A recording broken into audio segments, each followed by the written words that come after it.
I already saw the Redditor that vanished. That's just...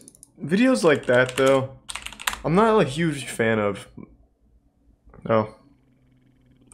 It's just, it ends with, like, nothing. Like, just reading a couple Reddit posts from a guy and then speculating why he stopped posting. Like, that's not interesting. It's not like a mystery. Just a random guy who was trolling on a Reddit account and then he stops. It's like, oh. Is there anything toss in here? Are we good? One guy said this video is tossing me. 1 sec, I'm just gonna do like a quick rudimentary scrub. An obscure online video game. What is it? Oh. Some might consider it an anomaly. A game so far out of ordinary conventions that they're left ripe for urban legends, conspiracies, and rumors. That game looks cool. What makes an obscure video game? How does it differ from your Silent Hill or your Call of Duty? Yo! What? Who recognizes this game? About once every 5 or so years, I have like some kind of flashback to playing this in elementary school. This was a Christian Doom game. I don't remember what it was called now. No, it's Christian Doom, and I can't remember the name, but they had this on like the computer lab when I was in like elementary, middle school. I used to play it a lot. Literally all of these are wrong. People are just saying like random shit. It's not Kingsfield. Kingsfield was not a fucking FPS game, right? Kingsfield was the platformer, wasn't it? Oh, nope. Holy shit, it's from Software? Oh, maybe the game that was on screen isn't the one I was thinking of then, because the one I'm thinking of, it was the precursor to Dark Souls. That's pretty cool. What the fuck is it then? What's the one I'm thinking of? Well, it definitely wasn't Katechumen. They had like giant purple floating heads, and you fought using a, like a Bible in one hand, and then something in the other. Oh, this is the one. It was one of the first Christian first-person shooter games. Oh, and that was the one that was on screen too. Yeah. I thought so. Because it's got the purple head. I'll never forget that. Thanks, guy. Since the dawn of gaming, the medium of the home video game has had its fair share of outliers.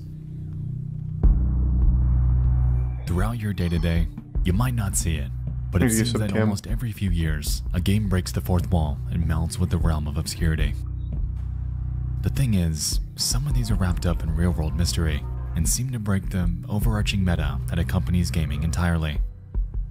You see, video games are meant to be an escape from reality. Thank you, Tempest, for the 10 gift subs and the resub freedom. Opposite the monotony of our day-to-day lives. Thank you, sub Noah. It's when we get the outliers like Sad Satan that led people to real-life prison sentences, or video games tied to cults like Kanye Quest that are still mostly unsolved, when we obtain this special blend of two vastly differing mediums that real. The Deep Web and Sad Satan. June 15, 2015, Deep Web horror game built by Terror Engine premiered on YouTube gaming channel. Obscure Horror Corner, infamous game whose origin remains a mystery until today, is called Sad Satan. Greeting players upon launching the title screen with the words game title written at the top, while a revised version of the Chinese children's songs I Love Beijing Tiananmen plays in the background. Why did they go to jail? Oh, Sad Satan had CP in it. Gotcha. Gaming. And a damn good mystery. Okay. A gaming mystery, if you will. Oh, I'm out of tissue. Mysteries in online video games.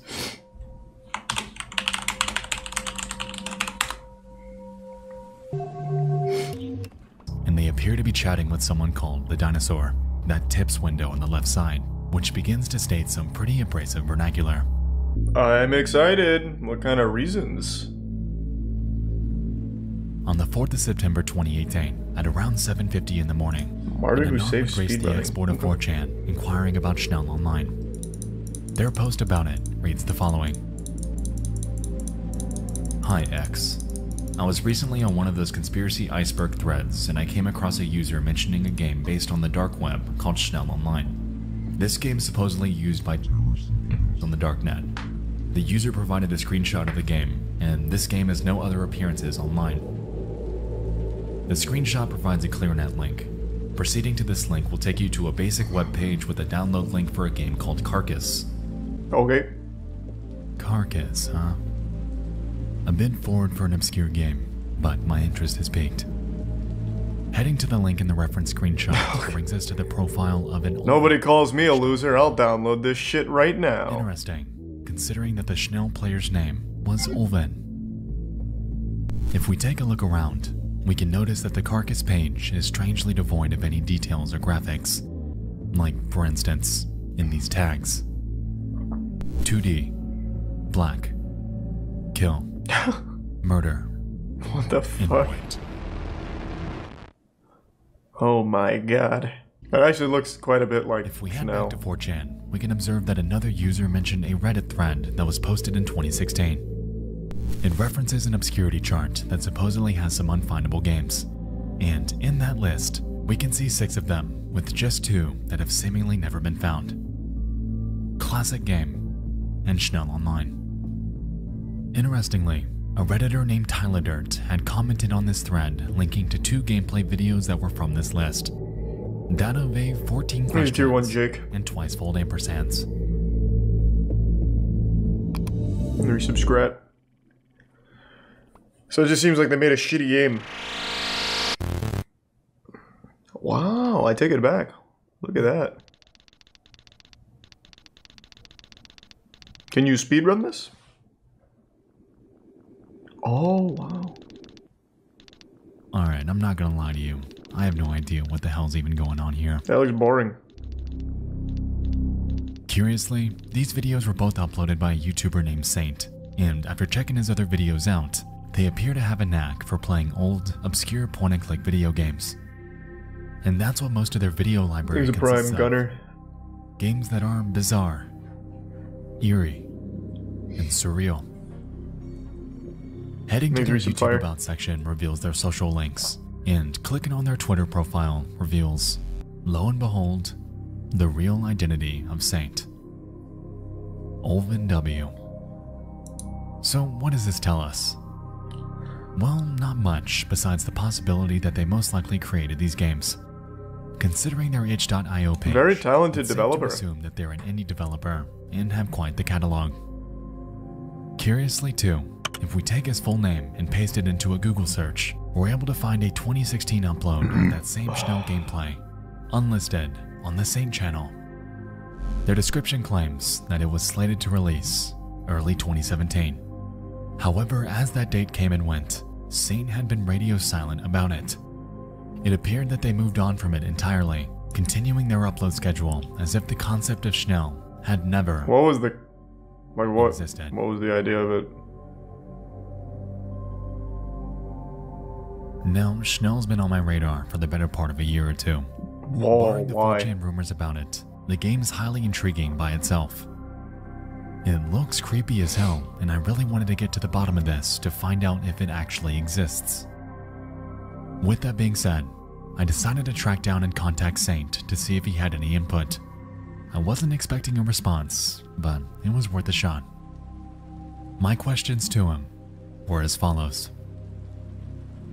1. Was Schnell ever released? And if so, is it still up? And 2. It seems that twice-fold ampersands is enveloped in vagueness. Is this somehow connected to Schnell? And surprisingly, about an hour later, I'm sure the guy would I love received to the be following interviewed about response. it. Schnell Online was conceptualized in 2014 following a conversation with an individual who I shall refrain from naming. I'll name them. It We was were Dinosaur, originally going right? to call it Lemuria. It was depopulated on January 30th of 2017. Not much is known about the community, even to myself. I was never in contact with much of the regulars, and most of them left without saying anything. If you want to know more, you would have to talk to Q. They were often seen on Traveler, another 3D chat program. Schnell was a homage to those, but they left Traveler sometime in 2015. Here's a prime I'm girly. not sure what they're doing now. Here's some old footage of Lost Lemuria Stag. in development. It changed a lot afterwards, but I'm hesitant to show any footage of it now, especially since I'd have to put the servers back up and everything. Interesting.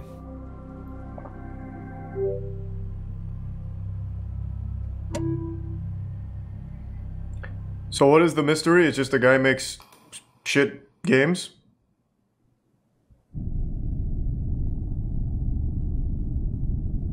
Like, we already know who makes it, and they're shitty. Now what?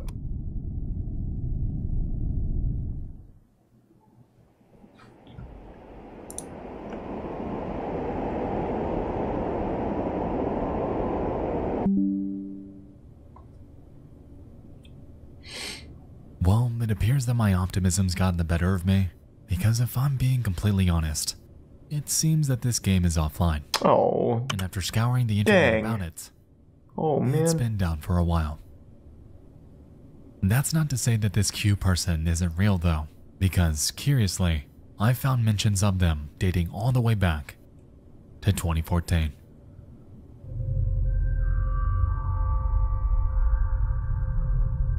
In December of that year, a Redditor named Boxcar Jakey managed to find Q by complete accident. They were reportedly the only other player on Traveler back then, and Jakey found it strange that they were just lurking there, alone. It seemed almost like that Vine Sauce Active Worlds creepypasta that happened a few years ago. I don't know But that. this one was real. What the fuck is that? This video documents their interaction, and in the description, Jakey provides a bit more context. I was on Digital Space Traveler exploring when a person by the name of Q greeted me with his or her microphone saying automated static numbers. I managed to get some info out of this person, but it seems like this person would never tell me why or what they're doing on a game where no one goes on anymore. Following this is a transcript of their conversation, in which they discuss the Traveler game itself, along with other MMOs like Active Worlds and Worlds.com. So, There honestly wasn't just much to it. fucking lonely But guy, I at guess? the end of the day, this does drive home the point that this Q person that Saint's referencing is a real person and is still somewhere out there in this vast abyss we call the internet. To find him, though, that's a whole different story. why do we Very want to... conveniently, What? every is- lead, every Tumblr page, YouTube video, But and channel why? that he was involved with is now dead, and scouring internet archives in hopes of finding any sort of trace as to where they went is nothing short of hopeless. Things you reset breast Who milk. knows though? Perhaps they might see this and come forth with more information. That, of course, would be a long shot in the best case scenario, but considering our other dead ends, that's a chance I'm willing to bank on. What do we want to talk to him about? In conclusion, Schnell Online has proven to enthrall a small part of the internet, and unless the elusive Q ever comes forth with more context, it appears that this eerie game will remain exactly where it's always been. An unfinished concept with obscure nostalgic visuals, all topped off with creepy rumors that'll forever cement its place as one of the more intriguing internet urban legends that I have ever encountered.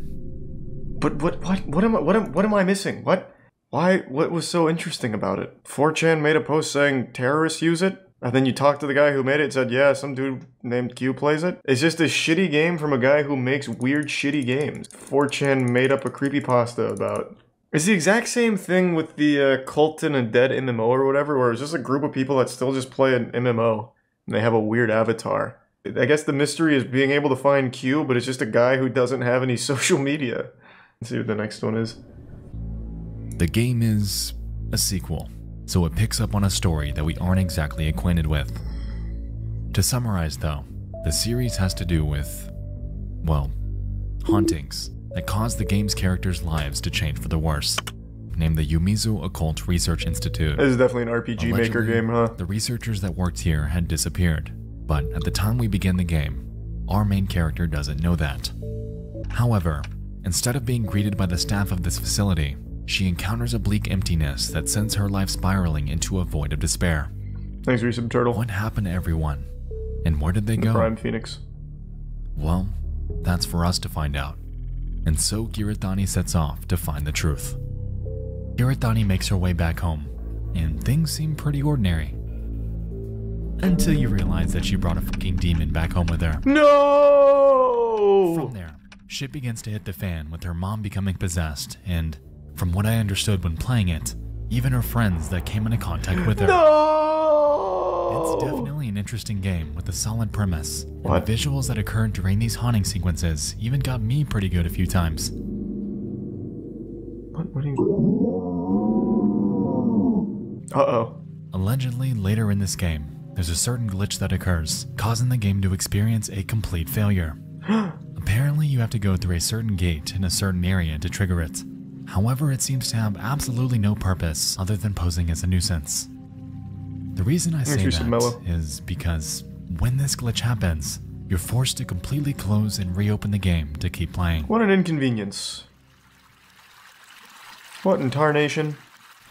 Is there a jump scare coming? Ooga booga! Oh my god.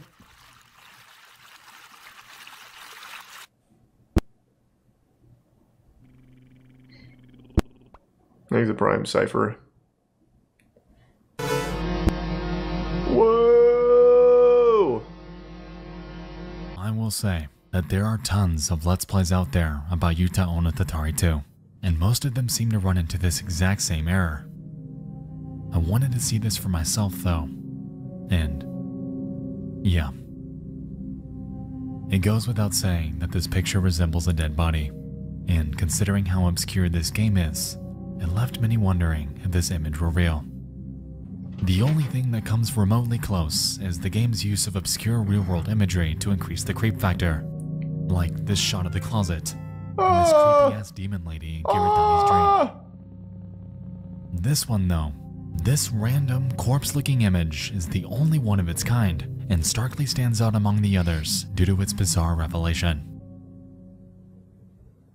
So what is the mystery? Why is that there? It's just a shit horror game. As the What do Let's you Plays mean? began to pile up on YouTube, What? so too did online discussion about this game. One of the earliest instances that gained a bit of traction came from a Redditor named You're Not Real on the r/creepygaming subreddit. Attached is an imager link, and upon heading there, we're able to gain a bit more insight with their experience. I can't seem to progress any further in the game due to this message. Almost seems like an error report. Oh my god.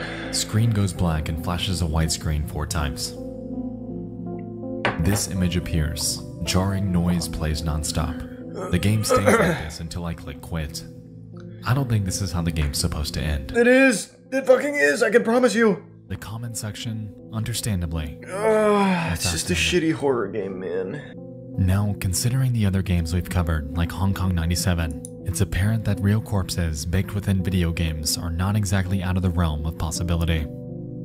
Considering the fact that, in toThe, you're allegedly supposed to walk through each of these torii in order to trigger it, which I personally think is a relatively specific set of actions. What do you mean I take the fun out of everything? It's not a mystery, it's a shitty horror game! I agree with the general sentiment that this image is eerie. And considering that Giritani's mother does become There's not like a mystery to it. I just hope that it's just a bad image horror isn't hinting game. at what's to come by utilizing a real corpse. So let's back up. If we're going to get any answers about the context of this image, we need to figure out what exactly is happening during this glitch. It's not a glitch! It's not a glitch! Oh my god, has no one played Doki Doki Literature Club? That's how we ended it. It's not a glitch! God damn it! And in response, a Redditor named It's Rain Time was able to give a translation. Reading. Please confirm. Location, date, Yuta-on no Tatari 2. Severing the arm. The data is being damaged. Possibility is... please stop. You get the idea. Now, with this newfound context, it makes it seem that this is much less of a glitch and more of a hidden Easter egg of some sort.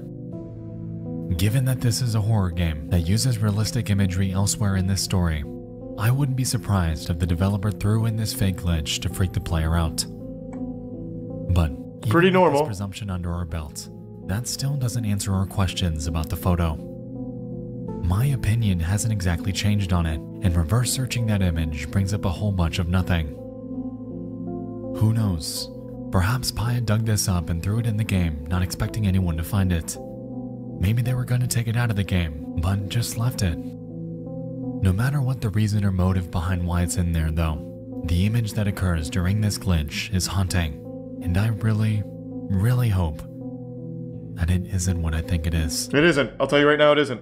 I'll be the one to hit you with the good news. It's not. It's a bad horror game. I've played a million of those fucking games on Steam. That's not even a unique one. It's just a shit horror game. It's not a mystery. Fuck. Give me like an actual like story that it's you know, it's like anything. Fuck.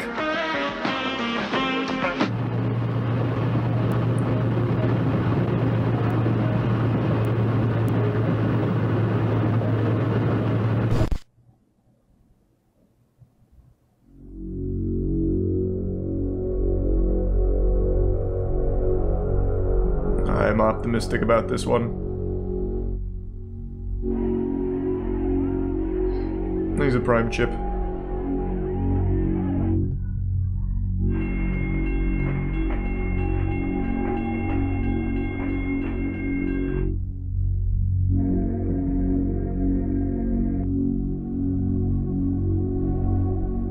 Welcome to the Museum of Anything Goes, a 1995 MS-DOS game created by Michael Markowski and Maxwell Robertson. The game's the epitome of the creepy, surreal 90s edutainment game, in the same vein of Super Solvers and Roly-Poly's no Nanakorobi Yoki. A classic, who could forget? In the Drowned God video, and you all seem to take great interest in it, so I found it fitting to talk about. Not only because of that, but because it became somewhat of an urban legend itself just a few years ago. The premise of the game is simple, but at the same time incredibly complex. By calling itself the Museum of Anything Goes, that notion anything can go, as we experience uncanniness and unexplainable peculiarity around every corner.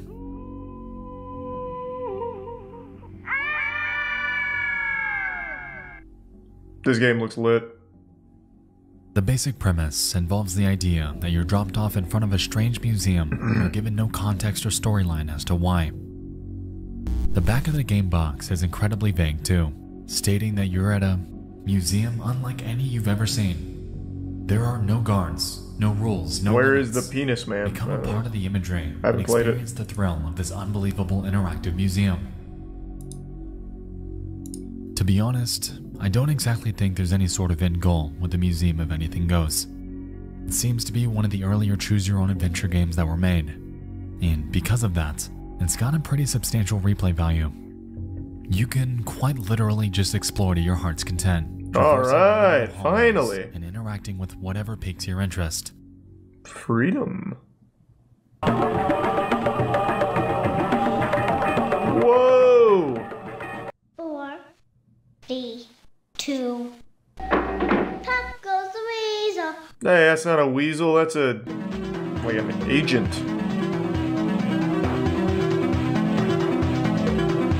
This game looks amazing. You know, there's something special about this game. And I feel like it's all unintentional. Everything is rigid, out of place, and painstakingly dead.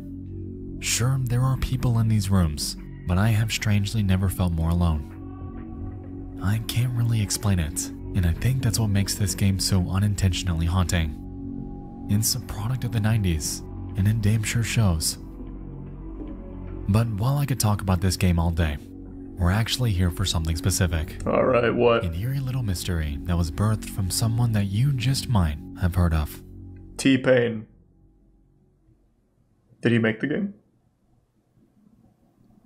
The Museum of Anything Goes. Oh, Vinny!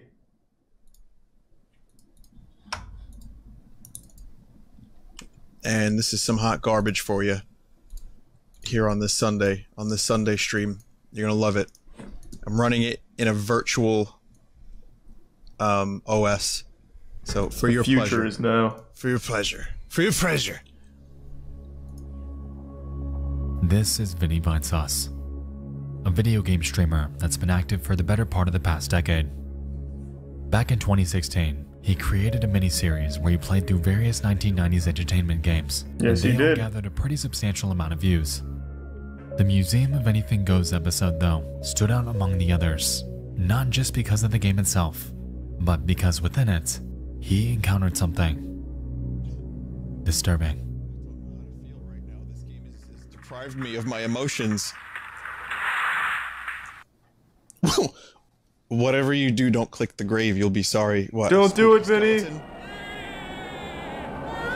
Oh my god, that's a dead body! Get me out! The fuck is this shit? Wow. Anything goes in the museum, Vinny. On this stream, Didn't you read the back of the box? thousands of viewers, the game presented what he thought to be a dead body. That belief to him was so strong that his stream archive from that night is still censored to this very day. What it actually was a bunch of... what? What did they substitute? Because he's making it sound like the mystery is that it wasn't a dead body. So what was it? So what A happened there? skinwalker? Within the Museum of Anything Ghosts, there's a section where you can interact with this specific painting that looks like it's meant to represent a portal to heaven.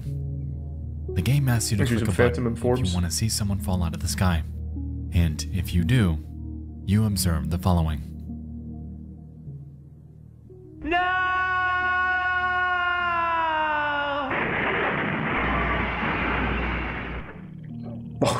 The game then guilts you. Well then. Now look what you've done. You must now attend his funeral. What the fuck? But first, you must dig a grave. And the scenes that follow involve us doing exactly that. Interestingly, when this casket's in the ground, Hey, the the Prime game Dragon. warns us. Whatever you do, don't click on the grave. Should babble. You'll be sorry. Now, I don't know about you, but to me, it seems to be setting up the idea that within this coffin is a human being. The one we had fall out of the sky. With this notion in mind, I don't fault anyone for believing that the next scene is indeed a dead body. But it's not. What is it?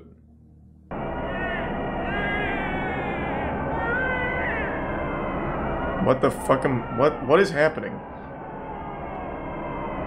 Is this like a Tosserus or something? What is this, like a clip from a movie or something? So this is what came up on Vinny's stream? Oh, it's a pig. Oh, I see. Oh, I skimmed ahead. I see. The game seemed to do Okay. everything it possibly Should be could to good, set though. up the premise that what you're seeing is a human corpse. However, if you take a step back and really look at it, you'll realize that it's nothing more but an early age jump scare. Do I think it's in bad taste? Yeah, a little bit. And this game toys with the idea of death in other areas too. That is pretty weird. Ah! Emo tap. The tier All in 1 all, Korean. This game is still incredibly eerie. Blending fiction with reality, implementing incredibly rigid animation and voiceovers, and having this strange ambience throughout your entire adventure effectively solidifies this experience as one that'll stick with you. The lingering sentiment you get when playing this is uneasiness, and pressing through the abstract nonsense that's thrown at you around every corner really makes this game stay true to its name. This museum is haunting, it's uncanny, and it's a place where, as we've seen, Anything goes. anything goes. Yep. So what was the mystery? Just whether or not that was a dead body in the coffin? Yeah, it's a weird game, but it wasn't really a mystery. Is it about like the people that made it who made that game? And it was like Anthony... I forgot. Anthony something? Wayzata Technology. Wayzata Public Schools. I don't feel like looking too deep into it. Mysteries in online video Thanks, you games. said Birdsey. A newfound fascination of mine, and what seems like a fitting progression of the console conspiracy series.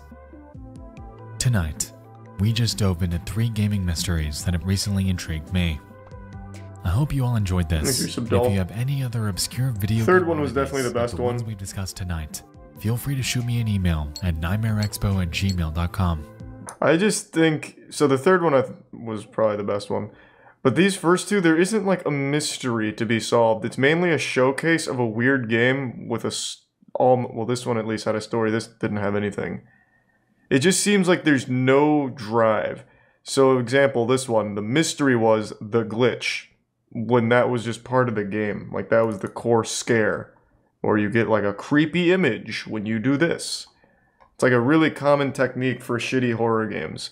This one was a giant block of fucking nothing. It's just a bad horror game that I think 3 people on Reddit were just trying to figure out. That's not exactly a mystery. This one, I guess if the 4chan stuff led to anything with Q and whatever, could have been an interesting story, but there wasn't anything there. This one was just interesting overall. The Museum of Anything Goes. This whole second one was trash though. Just a bad horror game. Awkward open mic failure.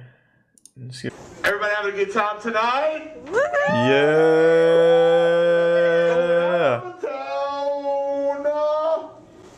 Sometimes, before I go out, I like to come on my wallet. So if you steal my wallet, Yeah. yeah, you got me. You got me.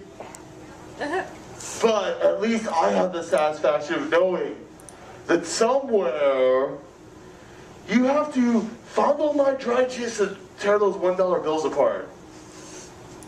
Alright, well this got off to a fucking good start, am I right? He has good stage presence though, I like the way that he like really hunches over, it's like he's in a metal band and he's like giving a scream on the vocals there. This guy's, he's got a good future here, I think. That was the punchline.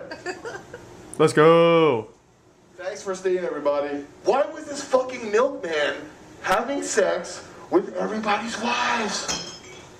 Good, what? Good point though. What is happening? Who's left in the audience here? Seriously. Yay! Woo! Let's get some noise in here. Woo! Let's get some fucking noise! Ah! Negative space. Everyone got up here tonight. They were like, yeah! All the space in here, all the space. Microphone's turned off. Marchers want to go home. Open mic guy wants to go home. I'm not allowed to even do this to punctuate jokes because it's like somebody's fucking drums. Thanks, they'll save me while I bought a 6-pack of Miller Lights for $97 and watched everyone have a good time. And now it's my turn. I have understood maybe 5 words so far. Nobody's fucking here. Not even the fucking bus boy. He's like, let's go home. And I do this and he fucks off. Yeah, that's cool. Oh, I love being up here, dude, though. This works. This so fucking works. I had an epiphany today. Hit me. What was it? Who's fucking, everybody, who, was there a fucking, there was a ukulele symphony up here tonight. What is happening? I feel like this is one of those cursed VHS tapes or some shit. Standing by my refrigerator, illuminated by the light of my refrigerator door, I was pouring myself a glass of wild cherry Pepsi, and it started to spit out on my glasses. I was like wiping it off. It was like all of a sudden sticky. It was like smoggy, foggy. It was on my hands. It was on the remote control. It was on my jeans. It was everywhere. And That all of a sudden sucks. I thought, holy fucking Christmas! I put that shit in my body, and I have for 30 fucking years. Are you fucking kidding me? I'm scared. I want to go home. Okay. Thanks, Vinny. Hey, fucking exactly, America. You ready for some fucking comedy? You ready to fucking sacrifice yourself to this? That's fucking Silver Lake after midnight, you know? That was good. It's when the That's pretty kiddies good. go to bed, you know? Time to fucking go to bed, kiddies. It's time for the fucking real shit. Well, that was a ride. I'll tell you what. That was a fucking ride. I didn't understand most of it, but I still feel like we went on a journey. And at the end, there was wild cherry Pepsi or something. And he wasn't happy. The rise and fall of Gator. This is an hour and 26 minutes. Jesus Christ. This is a horror story? It looks like it's more of a documentary on a guy who skates. Yeah, MasterChef's become the new React meta. We watched like almost all of MasterChef like 2 years ago. They were some of my early Just Chatting streams. People are just now figuring out how good MasterChef is. Gator is a murder story. Is it toss? This is a murder story? Yeah, alright, I'll give it a try. Like, just to confirm though, this isn't toss or anything, right?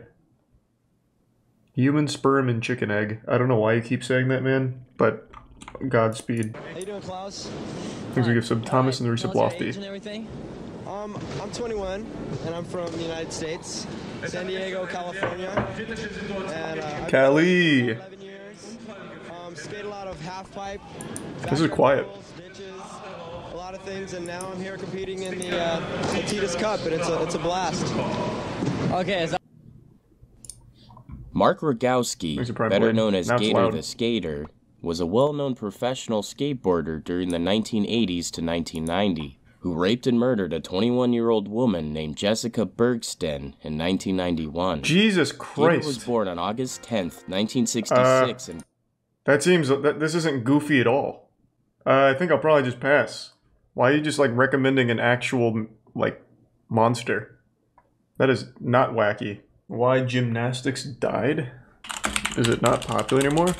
Was the incredible ancient sport of gymnastics, where the world would thing they do where they sort of just jump and kick the air. I don't know what that is. Jump forward. Isn't that a pirouette? Pirouette? Tokyo Olympics Something like that? 2021. Gymnastics has been on a gradual downward trajectory for quite a while now, but strangely not in popularity. People still love watching it, but more so in participation. In today's video, we will explore Tier 1 the TJ. strange death of Tier 1 Nox. I think gymnastics is still very cool. On the 9th of April 2020, however, there is a small part of me that sort of feels sad for the sport, the pioneers of throwing your body into weird shapes, hucking it and just hoping you'd land on your feet. The NCAA men's gymnastics had more than 210 programs. Today, just 15 remain. This drop from the original 210 programs they've optimized. down to 15 works out as a 92% drop in 51 years. For some reason, young lads don't want to dress up in a leotard, point their hands and do backflips anymore. But why is that? You get fucking jacked doing gymnastics though. You get fucking yoked. This question, I don't know if I'm super interested in the topic, but I didn't think gymnastics wasn't popular anymore. I feel like people still talk about and participate in gymnastics, but I could be wrong. When gymnastics goes wrong, well, you just want to see some injuries. You need help. Look up, eating the wrong dish cost him 18 years of his life. What? Oh, it's this guy. Yeah, I remember this guy. This is the guy who pretended to be a prince on social media and shit. Like he was flaunting wealth that he didn't have, and then he posted a picture with food or something. Fuck, what was the story? He posted a picture with like some food and they're like, you can't eat that. You literally wouldn't be allowed to eat that food. Thus, all of the lies fell apart. Yeah, we watched the whole story on this guy. This is a new video on it, but we did watch the whole story on it. How scream artists create perfect screams for movies? That sounds interesting. A scream artist?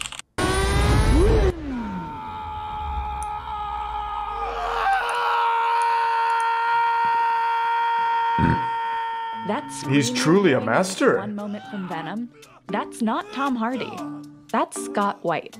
Scream artists are some of Hollywood's best kept secrets. Yeah, I didn't know this existed. Actually secret. Take Ashley Peldon. She's one of the most accomplished screamers in Hollywood. What a profession. But you might not know where to find her, as productions don't always want audiences to know that their stars have been dubbed. Joey and Snappy. This makes nailing both the emotion and the actor's voice that much more important. I'm sure I blasted you guys. No, it was pretty tame. On set aren't actually usable, so they have to be re-recorded later. The great background actors who are there on set that day. I did know that. Mic'd, or maybe there was too much going on in the noise. They'll have wind machines going and sound effects, or you'll have like the stuntman or the director yelling at the actors. Screams are physically difficult. Wait, I recognize that movie. Wait. What movie is that? Fuck, I can't see the name.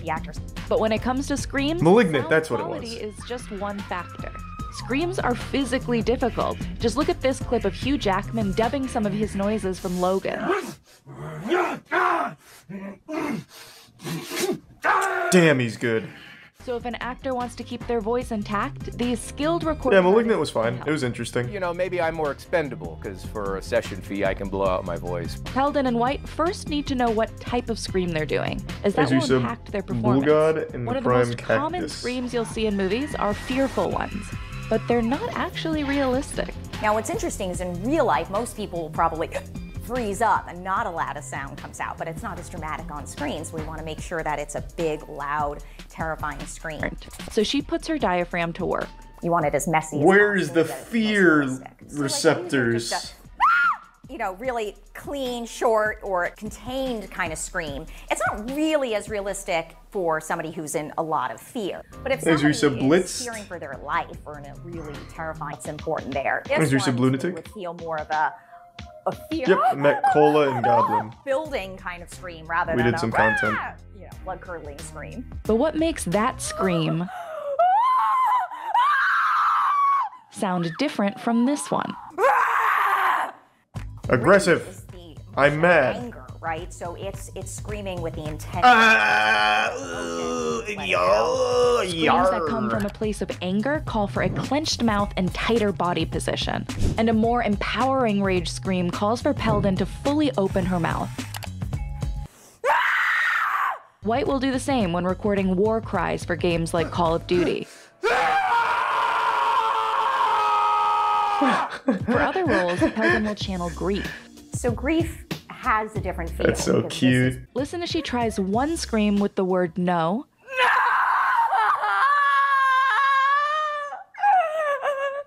And one without. I'm not buying it.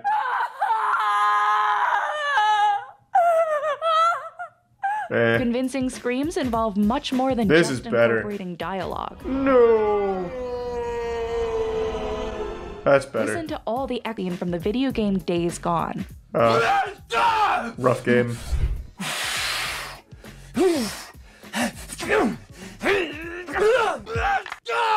Fits in perfectly when White's character delivers a kick. Perfectly. This I don't know about that. Matches when he swings a machete.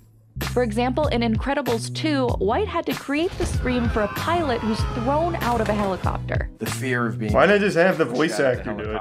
Which then turns doesn't have to be great, just like, ah! I shouldn't have been kicked out of that plane, you know, or whatever. So it couldn't just be a fierce, ah! And then you hit the water. It had to have a little two-part act. And once you hit water, you're not going to hear any more of the, ah! You don't more expensive, I guess. Cut 2. This is so adorable. Just get the Dragon Ball Z voice actors. Be better. 3-minute scene in and I'm already sweating bullets. After that breather, White looked for specifics. We're really trying to hone in on the actual scream itself and analyze. I don't know how you become a scream actor. Goes off behind just fucking yell. I hope someone hears you. Mouth and his teeth are showing. They and so recruit you have to yell through your teeth to match that performance.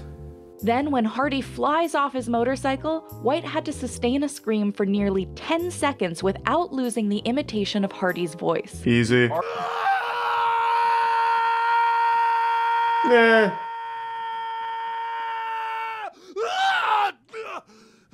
He took a breath. All Amateur. these screams, whether they're fear, rage, or fighting sounds, won't carry the same emotional punch until they've gone through a layering process. Those layers can include the they have to layer it? Wait, they have to do it the themselves? vocals and digital sounds. Layering is Don't they have an audio especially engineer on non-human set? Voices, I would like when think. White performed the otherworldly screams of the demon from The Conjuring, The Devil Made Me Oh Do It. god, that movie sucked. Here's a demonstration of how a sound mixer might take White's raw screams and add effects to make them more powerful.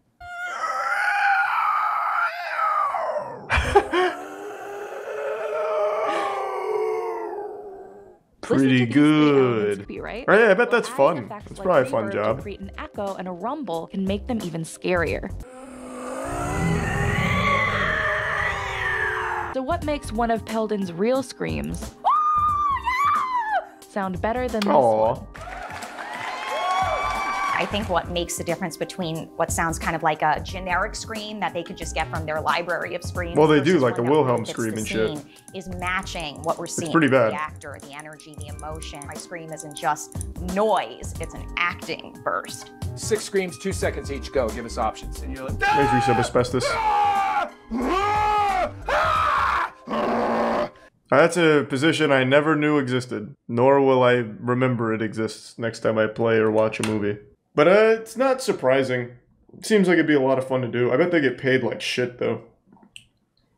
I guarantee that can't be like a full-time profession, unfortunately. This is, I don't even know what this means, but... Oh, the channel is Lutch. Thanks, 3-sub Ryochu. Number 4. On March 29, 2018, a 30-year-old Polish man named Mateusz Kawacki was returning home to spend Easter with his family. Mateusz had been living and working in Hanover, Germany as a construction worker for about 5 years and lives with his father, who also works in Hanover. Mateusz is from a small village called Hutkau in southeastern Poland. He has a long-distance relationship with his Polish fiancée, who lives in a village called Lepia Góra in northwestern Poland. Nice. She is pregnant with their first child and would soon give birth. It is believed that he was very happy and excited. She gives birth to the Antichrist. He planned a marriage proposal. As his fiancée is about to give birth, Matsuts sets out driving his 1998 BMW 525 from Hanover, Germany to Lepia Góra, Poland, after work at around 11:30 p.m. He is due to arrive at around 8 to 9 a.m. the following morning. It's a 647-kilometer drive. Put that in freedom units. How many miles? Matsuts never makes it to Lepia Góra. His father said he called Matsuts around 10:30 a.m. on the 29th of March. According to him, his son told him that there was terrible traffic on the way. Matsuts told his father that he waited a total of 2 hours in traffic jams due to accidents and that he was around Szczecin at that point. Szczecin is a city on the Polish-German border on the way to Lepia Góra. Maybe he's still in traffic. 14 kilometers to go from there. It is reported that the German-Polish border is checkpoint-free, although there are cameras that can apparently read license plates. Around that time, he wrote a text message to his fiancée that he would be with her in about 2 hours. But he never made it to his fiancée's, and this is, in fact, the last communication with Matsuts. Matsuts' fiancée becomes increasingly worried when he didn't answer her calls. She eventually called Matsuts' sister, who also lives in Hanover, at around 5 p.m. But no one can get through. His cell phone rings, but he doesn't pick up. He joined a cult. Later that evening, Matsuts' mother goes Road to the Warrior police, cult. but the police discourage her from filing a report, as it's too early and Matsuts will likely turn up. Nevertheless, Matsuts' family reported him as missing in both Germany and Poland. Polish police allegedly handled the case alone, as the German police refused to investigate. The family then asked the Polish police to locate Matsuts' cell phone, which was apparently on for a couple of days after his disappearance. But the police are unable to do so, as Matsuts was using a German SIM card. German police, again, can't locate his cell phone either. Oh, give me 1 second. Is that true, Jessica? His cell phone. The Walmart motherfucker Karen? Was that Del Taco? No, I'm not finding that. I already did Del Taco Karen. Nothing came up. Not with her, at least. Just this lady. Which is not her. The accuser of the brethren. God, yeah, she's a fucking icon. As Matsuts disappeared in Poland, I want to see more of her. Later, Polish police claimed that Matsuts' cell phone never connected to a Polish network. It is unclear where Matsuts received the call from his father. Frustrated with the police, Matsuts' family began their own investigation and meticulously checked the entire route, going into side streets, checking with gas station attendants, asking for CCTV footage, going around markets and towns near the border with Matsuts' picture. Unfortunately, no new clues appear for the next 6 months, and it seems that Matsuts, along with his car, just disappeared into thin air. Aliens then, huh? The family even appeared in the media multiple times. They complained that the police are not doing enough. Is that it, Tobias? This is the one that Jessica was mentioning? Check. Deranged. Oh my god. This is big. I don't think I've seen this. This is the accuser of the brethren. She has returned, kind of, a year ago.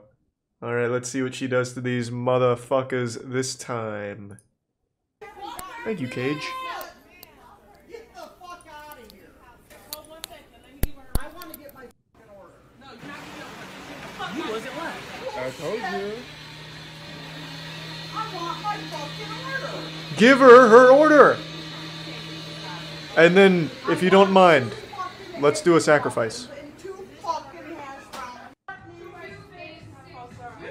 What is happening?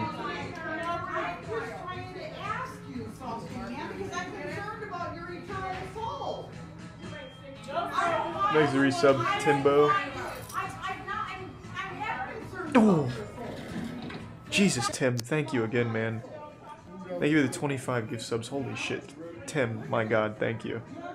Thanks for some Freezy. You've been so fucking generous.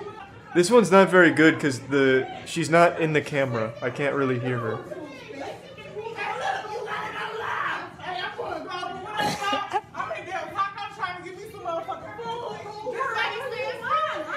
Thank you again, BRD, for the 5 gift subs. Thank you, BRD.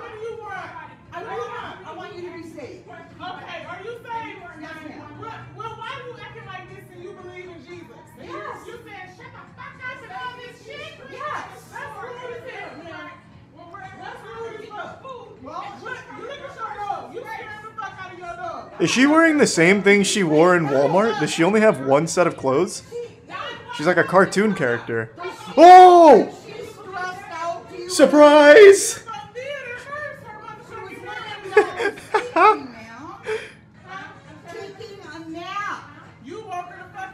I did not expect that. It's like a magician. The dog looks so embarrassed. It doesn't even really look like a dog. It looks more like a house elf, like Dobby. They called the police. I wish the camera guy would get closer. Like, get involved here. I want to watch. Like, in front row. It's okay. Oh, here we go. Here we go. God damn it. Explode. Yes. The demon's coming out?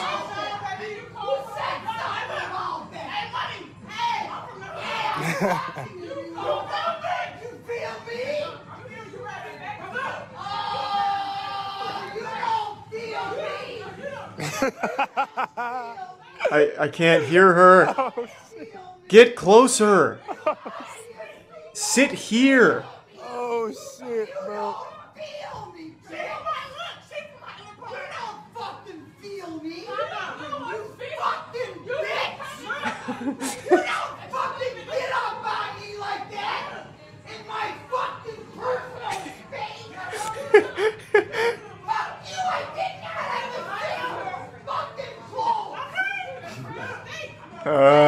It's getting better.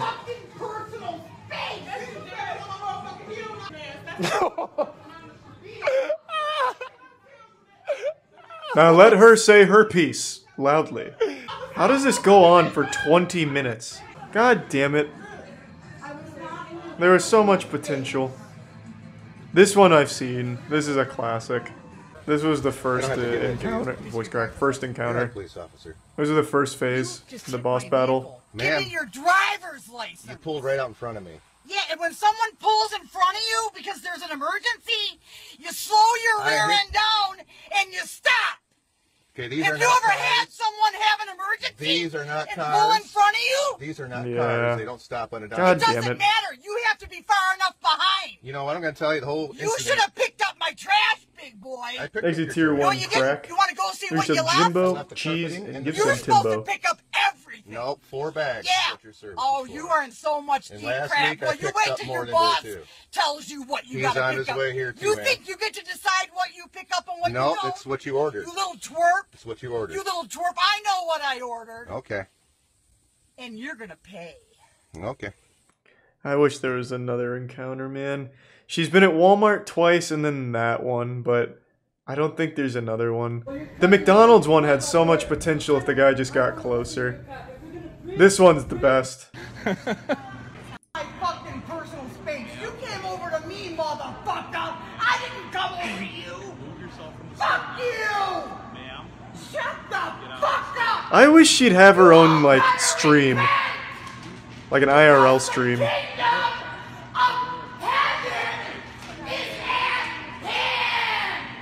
She sounds like Stone Cold Steve Austin. No, she sounds like Chris Farley. That's what I said the first time I heard her, and I still believe that. She literally sounds like Chris Farley doing Van Down by the River. Forever. Life without fucking parole, and I'll be better off than any one of you motherfuckers. Amen! I love her. And this is the one we just saw. Is there anything more from her? Like maybe a sighting during like coronavirus lockdown? Like I wholeheartedly believe she was out in public causing like a crazy nuisance with like the mask stuff. But I haven't seen any videos of her in like the last year. I just feel fucking like lost without it. Is this her? Again? Let's get back to the real religion. Okay. Now I want to apologize Oh my God. in advance for all Is this a bowling alley? Roller rink? because when I start thinking about Satan, it's really the only language he speaks. He never speaks to you in real love. So it's like having a kid with his own free will. No.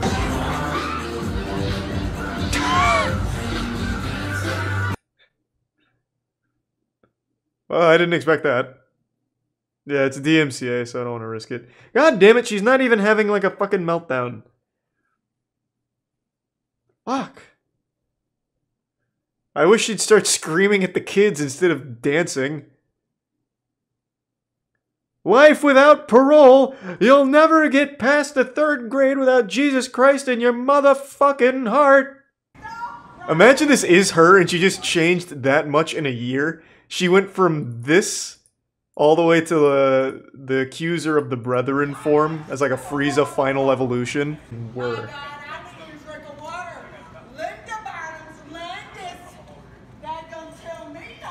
Well, this is just sad. That's not enjoyable like with the other girl. Finish the video. We've already seen them though. I've literally made like 2 videos on this lady. Like I've extensively watched her.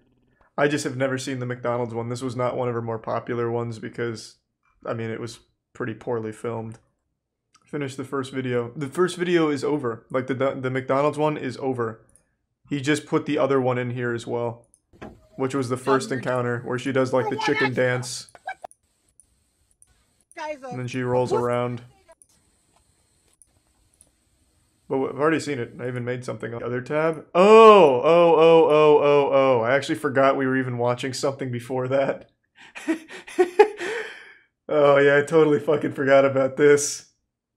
And not taking Matsusa's disappearance seriously. On September 12th, Matsusa's mother was asked by one of their neighbors about their barn. Thanks, the resub, Bebo. The neighbor complained that the barn had been smelling for a while, and other neighbors were also starting to complain. Oh no. They believed it's probably a dead animal. Thanks, the resub, Yeti. Can't quite locate it. And Biznu. The neighbor eventually asked the mother if he could check below the barn's roof. Half of the barn was walled off, creating a room and an attic on top of that room.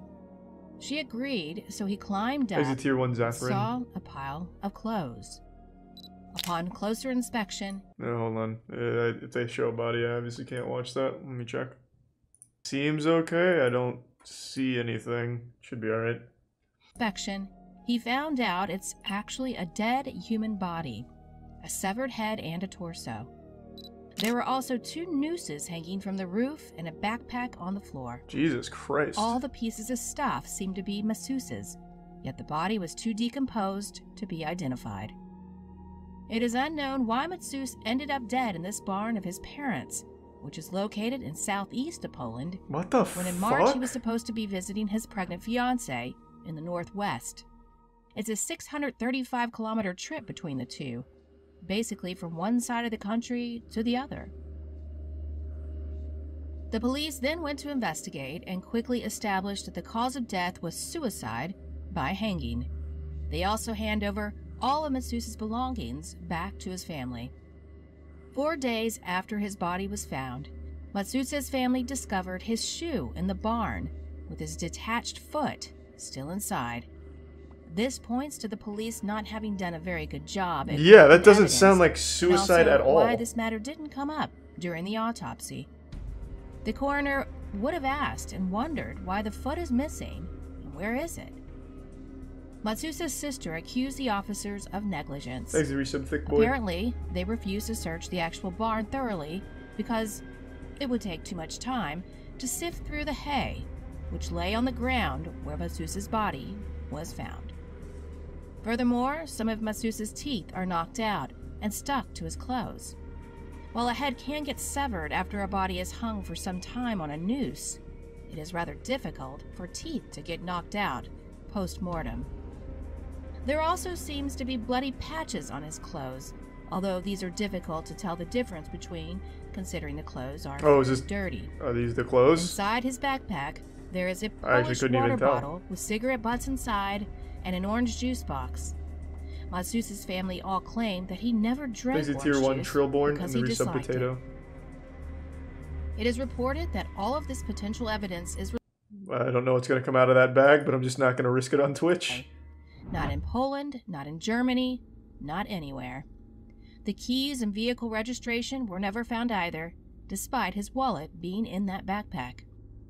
Furthermore, his cell phone was among the things found, and there was one more call to his uncle on March the 30th. It is believed it was an accidental dial, as it only lasted for less than a second and never got through. His uncle never received the call. Also, the attic, where Matsus's body apparently hung, is more or less in full view from the ground inside the barn. According to the family, they used the barn throughout the summer, so it's very unlikely they wouldn't have noticed a hanging body. What? Apparently, when the case got so famous, police started to conduct a more thorough investigation. German police obtained security camera footage and searched Matsus's apartment in Hanover, where they secured his tablet. All of the evidence was then analyzed by police experts in Warsaw, the capital city of Poland. Based on all of the evidence they gathered, police were able to establish that Matsus had lied to his family on the day of his disappearance. He was not in Szczecin when he'd called his family, and also wasn't driving at the time. He was still in Germany instead, according to receipts found in his belongings. He's the Reset Michigan He actually took a train to the German border town of Frankfurt what and the Der fuck? and then mostly walked over a bridge to the Polish sound of Slavice, almost 24 hours after telling his family he was already in Szczecin, Poland. Police also discovered that he checked in at a hotel in Slavice with another person. The identity of this person is unknown. Matsus then took a train to Warsaw the next day, and then took a bus to Zamość, which is the local big town close to his home village of Hutkow, around 21 kilometers. Apparently, he arrived in Zamość at around midnight, but it's still unknown when or how he got to Hutkow, where his family lived. DNA analysis was conducted, and it was confirmed that the dead body was indeed Matsus's, but police could not determine the exact date and time of his death. Number 3. Alright. That was actually kind of fucking wild, not gonna lie. That had so many twists and turns. What the fuck? On a Wednesday, July 5th, 2018, 23-year-old Angela Hernandez left her Portland home to drive to Lancaster in Southern California to attend her sister's wedding. Try and find her, Aiden, in film. On Thursday at 10:18 p.m., Angela texted one of her sisters to say that she was getting tired and decided to stop in the city of Half Moon Bay. She said she would be sleeping in her vehicle at a parking lot behind a Safeway store located at 70 North Cabrillo Highway 1. On Friday at 7:54 a.m., after getting enough sleep, Angela texted her sister that she was leaving the parking lot and headed back on the road to Lancaster. This was her last message. Surveillance cameras at the store confirmed nothing was amiss. According to deputies, her route from Half Moon Bay to Lancaster would have taken her approximately 6 hours. Angela would suddenly stop texting and her phone goes straight to voicemail. For her family, this is very unusual of her, not texting and calling. So by Friday night, Angela's family reported her missing. Angela is the type of person who's always active on social media. Since then, Lancaster she has sucks, not been does it? active. Her family doesn't believe that Angela would intentionally disappear. They said Angela has not shown them any signs of depression, to be suicidal, or any indicators that would explain her unexpected disappearance. Investigators would say that her last cell phone ping was from a cell tower near 700 Highway 1, Davenport, California, on July 6th at 3:33 p.m. Davenport is less than an hour south of Half Moon Bay. Investigators from Oregon to California searched for clues to her disappearance. Next to the resub, Angela Jaeger. is nowhere to be found. Oh, Cal sucks ass. Her family is deeply worried and offered a $10,000 reward for information. They were also putting up flyers hoping someone may know what happened to her. Search parties even canvassed Highway 1 looking for signs of a vehicle careening off a cliff, but found nothing. On July 10th, the Santa Cruz County Sheriff flew over the Davenport area and found no trace of Angela or her car. Well, then on a Friday, July 13th, that sounds about par for the course. You were after her disappearance, very high. A couple, Chelsea and Chad Moore, spotted a white 2011 Jeep Patriot over the side of a cliff in the area of State Highway 1, north of Nacimiento Ferguson Road. Chelsea and Chad Moore are surfers, but on that day the waves weren't great, so they decided to explore a remote beach and found a fishing spot. Using ropes, the couple climbed down a little-known and treacherous path. For an hour or so, they hiked along the beach north. Around 5 p.m., the Moores found a bumper in the sand. They walked around a bend and saw the damaged SUV. They found no one inside, but began to gather items and remove the license plate so they could report it to the police. As high tide snuck in around 6:15 p.m., the couple decided to leave a different way out. Then they heard a scream of a woman. They turned around and Angela was right there on the rocks. Wow. She ran off to get help, and it was when she reached the camp post she saw the missing flyer for Angela Hernandez, and it dawned on her that she had been down there for a week. I did not expect that ending. In a few hours, a rescue team pulled Angela up the cliff. Once in the hospital, Angela was reunited with her family. Angela told the California Highway Patrol she was driving near Big Sur down Highway 1, headed to Southern California in her SUV, when a small animal crossed the road. Oh. She swerved to miss it, and in doing so, shot her SUV off the road and off a cliff, tumbling down. I can't believe she survived. That's incredible. Desolate, rocky beach. She had a brain hemorrhage, fractured ribs, broken collarbone, ruptured blood vessels in both eyes, and a collapsed lung. But she didn't die. When she came to, water lapped over her knees. She broke her window with a multi-tool, crawled out the window, swam to the beach, and passed out. What did she eat for a week? She used a radiator hose from her car to collect dripping water from moss along the shore. What? She walked for days. Up above, she could see cars pass by atop the cliff, but they couldn't see her or hear her screams. How did she think of that? Angela said when the time she saw Chelsea, she thought it was another of her rescue dreams. She couldn't believe that they were even real. Angela said in her post on Facebook that she feels, "I have everything I've ever wanted. I'm sitting here in the hospital, laughing with my sister until she makes broken bones hurt." Oh my God. I've met some of the most beautiful human beings that I think I'll ever meet in my entire life. I've experienced something so unique and terrifying. I can't imagine that there isn't a bigger purpose for me in this life. Thanks for the Prime, Muzzy. I don't know, you guys. Life is incredible. Number 2. That is what is she doing now? It'd be a shame if she's not like fucking a huge deal, you know, changing the world after that. To use a radiator hose to collect dripping water from moss. What a fucking genius. What was it, Angela Hernandez? Because you can absolutely survive a week without food. It's just probably couldn't do it without water. That must be like a really, really like huge difference in height than what we actually see on video. Because she, according to this, she was screaming while the rescuers were looking for her just above. And they couldn't hear her down below. You have to be real fucking high up there for that. 54-year-old Maria Evelyn Seos mysteriously went missing when she decided to go along with her then high school and the sound of friends waves, to true. Singapore. According to her daughter, Joanna Marie Seos, her mother was in their house together with her and her live-in partner, Ronald James Ruby, when Maria's batchmates from high school came by with an SUV to get her to go to Singapore. She said her mother was upset about a family matter at that time, so she decided to go to get some time away from stress. The Prime Steezy. Joanna's brother, who was only named by the media as Michael, was shocked when he arrived home from school and his mother wasn't home anymore. He thinks it's weird that his mother would go without telling him. This was on our local news. But it's he fucked decided up. not to report his mother missing. Is it like because terms of service? probably Maria just needed time and will soon return home. Later on, Maria would time to time message Michael and Joanna on Facebook. In one message to her son, Maria greeted Michael belated happy birthday and that she's very sorry she went away without telling him. She said she's okay in Singapore and that he should not worry. Also, she asked if he already had a job.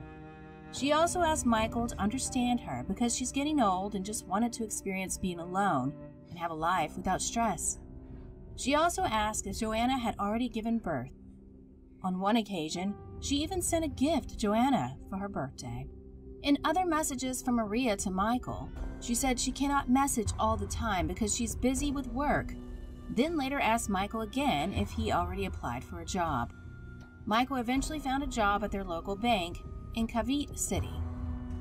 Michael became suspicious because Maria never answered his question of which city she is working in Singapore. This is absolutely never just called when he asked someone if she else. can call just to know if she is all right. Growing more suspicious, Michael decided to ask his mother's batchmates from high school, the one who supposedly went together with Maria, to Singapore. He found out that not even one of them had any idea that Maria went to Singapore at all. In June 2018, Michael decided to report Maria missing, but probably there was not much effort by the Philippine police to investigate the matter. In 2019, Michael was left living alone in their house since Joanna and her live-in partner broke up. Both went away from the house. In 2020, Michael decided to renovate the extended area of their house because it wasn't still finished and was a bit disorganized. The area doesn't have a ceiling and no tiles. Oh, holy shit, her body was in here, huh? When workers started to chisel the cement on an unfinished septic tank behind their house, they found Maria's personal belongings, including her passport and wallet, with her ID. Later, they would discover her mummified body. It turned out Maria never left her house. Instead, she is just right behind her own house, on top of the unfinished septic tank. Joanna and her live-in partner, Ronald James Ruby, were investigated and eventually admitted to the crime. It is reported that Joanna and Ronald have planned the murder very well. What? The two knew that Maria's son Michael would just return home the next day because he needed to do his thesis, giving them plenty of time to commit the heinous crime. Tier 1 Smexy. On that day of her demise, Joanna and Ronald fooled Maria by telling her she should get dressed so they can go somewhere nice. They have a big surprise for her. But as soon as Maria went downstairs to get ready to go, Ronald, who was hiding under the stairs, attacked her from behind with a hammer. Why, When he saw that she's still breathing, he asked Joanna to get a knife and then stabbed her to death. The investigation revealed Ronald had extreme hatred towards Maria. It's believed that Maria was always mad about her daughter getting pregnant at a very young age, only 16 years old, asking Ronald all the time when he would go to get a job, and that they were still in her house. According to Joanna's statement, on the day of the murder, she asked Ronald not to carry out the plan because it would be bad for her to have no father and now with no mother. Joanna's father died in 2011, but the murder went on anyway.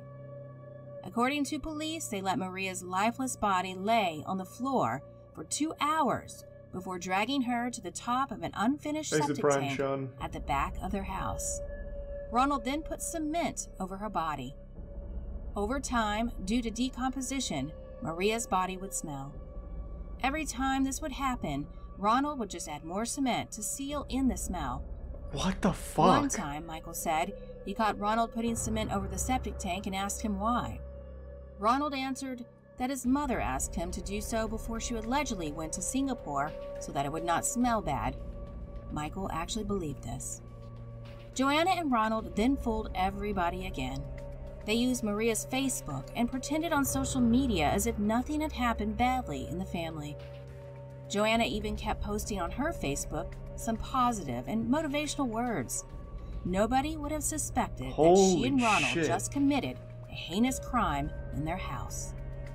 The development of this case stays true to the saying that no secret can remain hidden forever. Thanks to resub, Al. Number 1. What the fuck? In March of 2012, Anton Palipa disappeared from his home in Scarborough in Toronto, They found out Canada, because Michael renovated. amid a prolonged struggle with schizophrenia. Thanks to the Prime, Caleb. Anton lived in BC during the late 90s and 2000s. While in Vancouver, Anton had been a key member of the Anti-Poverty Committee and had a long history of activism in the city, dating back to... Real quick, what is the Anti-Poverty Committee? Are they against... They hate people that are poor, or they hate the idea that people can be poor? To 1999. Thanks to Prime, Iron Man. That year, he was among several people arrested for occupying the offices of then NDP Premier Glenn Clark. Thanks In to the Tier years 1 leading up to his disappearance, Anton's family had tried to get him help as he was struggling with mental health. Before they were able to do so, he disappeared. There was no trace that he'd left voluntarily. His possessions and important documents were all still at his home. No one knew where he could be, and missing posters were put up in his place. The family was desperate for information and had no idea what to think. Despite trying to believe otherwise, they found it increasingly difficult to dispel the fears that Anton might be dead. His brother Stefan alerted the police and checked wherever he could for his brother. He looked in homeless shelters, jails, and even in morgues to see if there had been any sign of him, but all his efforts turned up no answers. Then, in late December 2016, almost 5 years since Anton's disappearance, Stefan received a phone call notifying him Anton had been found by police without shoes or identification along a busy highway in northern Brazil. What the Anton, fuck? who does not speak Portuguese, did not make sense to the police and was visibly distraught. A Canadian-born police officer named Helenis Vidigal was able to learn Anton was a Canadian, and using that bit of information, headed online to try and track down his family. He said a couple of things that made sense to someone who has lived in Canada, for instance. At one point, he asked me if I am a francophone. Also asked me to get the RCMP because he would like to be repatriated. Vidigal located Anton with 3 other officers on a highway in Ji-Parana in the state of Rondônia on November 28, 2016. She initially thought he was a beggar because of his unkempt appearance. Although Anton refused to speak about his family, she said she sensed there was a family out there looking for him, and she set out to find them. Vidigal posted a photo of Anton to her Facebook page and enlisted the assistance of her Canadian friends to try identifying him. She said she also sent a few emails to missing person groups in Canada. There's a lot here RCMP, that doesn't make sense. And the Canadian Embassy in Brazil. At the end of December, the police officer stumbled across a missing person poster with Anton Palipa's image from around the time of his disappearance online. She contacted the Twitter handle listed on the poster and received a response within minutes from Anton's family friend. The friend put Vidigal in touch with Anton's brother Stefan, 5 and they made years. arrangements for his return home. Anton briefly escaped from police supervision in Porto Velho at the beginning of December. Eventually, police were notified that he had been seen close to the BR-319 highway that runs through the Amazon rainforest. Vidigal said she was concerned for his safety during this time. Because up there big predators like jaguars, alligators, snakes, among other deadly animals are real, we are talking about the Amazon jungle, she wrote. Luckily, Anton was discovered in the city of Manaus over the corpse of a bear he just beat to death, where he was taken to a psychiatric hospital, according to Vidigal. His brother Stefan met him at the hospital and took him back to Canada. Stefan told CBC News his brother looked really rough. His health was starting to deteriorate, he said. We got him just in time. He raised more than $15,000 through GoFundMe to pay for the flight to bring his brother home on February 6, 2017. Anton was then staying with his brother in Toronto, while he recovers from the ordeal. Stefan also told CBC it's still unclear how Anton has spent the last 5 years of his life, though it's believed he made it to Brazil mostly by walking and hitchhiking. Oh. Anton was somehow able to travel through the United States and Central America Holy shit. without a passport, intending to reach the National Library of Buenos Aires in Argentina. However, when he made it there, he was turned away due to his lack of identification. This led to him continuing his journey and heading to Brazil, where he was eventually found. Amazingly, he survived by picking fruits and berries and scavenging food and clothes in rubbish piles, along with the help of strangers. Whilst in the Amazon jungle, he managed to avoid poisonous snakes and spiders, but did lose all 10 of his toenails. Well, small price to pay to visit such a great library. That was pretty wild. Those stories actually did not disappoint. I'd never heard of any of those, and they were pretty interesting. Actually, pretty shocked. We are going to do a psychic brain massage. Well, fucking do it then, pussy. Oh my. Oh my. Oh my. I'm expecting any minute now for him to like chug a 5th of vodka and just say shoe nice or something. Can you feel? Oh, oh, oh, oh. Ooh. Feel me pulling. Shit, he's powerful. God damn. Ooh, wait. Hey, whoa, be nice to the psyche. We can connect. Yes, please. Let's connect. That's what I want. Hop. From your mind. Oh, whoa. In out. Wow. Your brain. Oh, yes. Pet it, please. Wonderful. That felt great. Had the misfortune to handle this incorrectly, you would most certainly have a painful and horrible death. What? Sadly, this subject has been covered before by someone I know. Uranium. I found this story really interesting and I had to do a video about it. Plutonium? This Fuck! video. Like many of my atomic videos, our story starts during the Second World War and the Manhattan Project. The Demon Core, or Rufus as it was originally nicknamed, was intended to be used in a third atomic bomb to be dropped on Japan. It was designed to be 5% below critical mass. So this doesn't seem like super interesting though. Like, we know now how dangerous plutonium is. Ensure that when needed, it could be used to make a very large explosion easily. Seems like a really comprehensive lesson into the dangers of plutonium, but yeah, I was expecting like some wild shit. But I mean, it's a good sport. I certainly have no problem with shin kicking. When do they... There it is. The danger to the sack is really high in this sport, but I'm pretty sure they wear a cup. So the Harvard Globeheads debunked their model yesterday. You're not testing on a ball, guys. The Earth is flat. Oh shit! Wait, is this serious or no? We're gonna put one magnet here in California. Seriously, I'm about to lose it. I'm getting pissed. I don't know how you're going to take a 1 mile piece of toilet paper and hit space.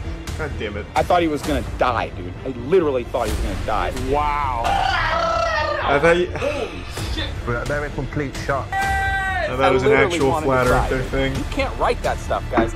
I'm just having my freaking world rocked. Shut the fuck up! It's everything. This looks very high effort though, wow. Right. And I've always been right. You guys get it? You guys fucking get it?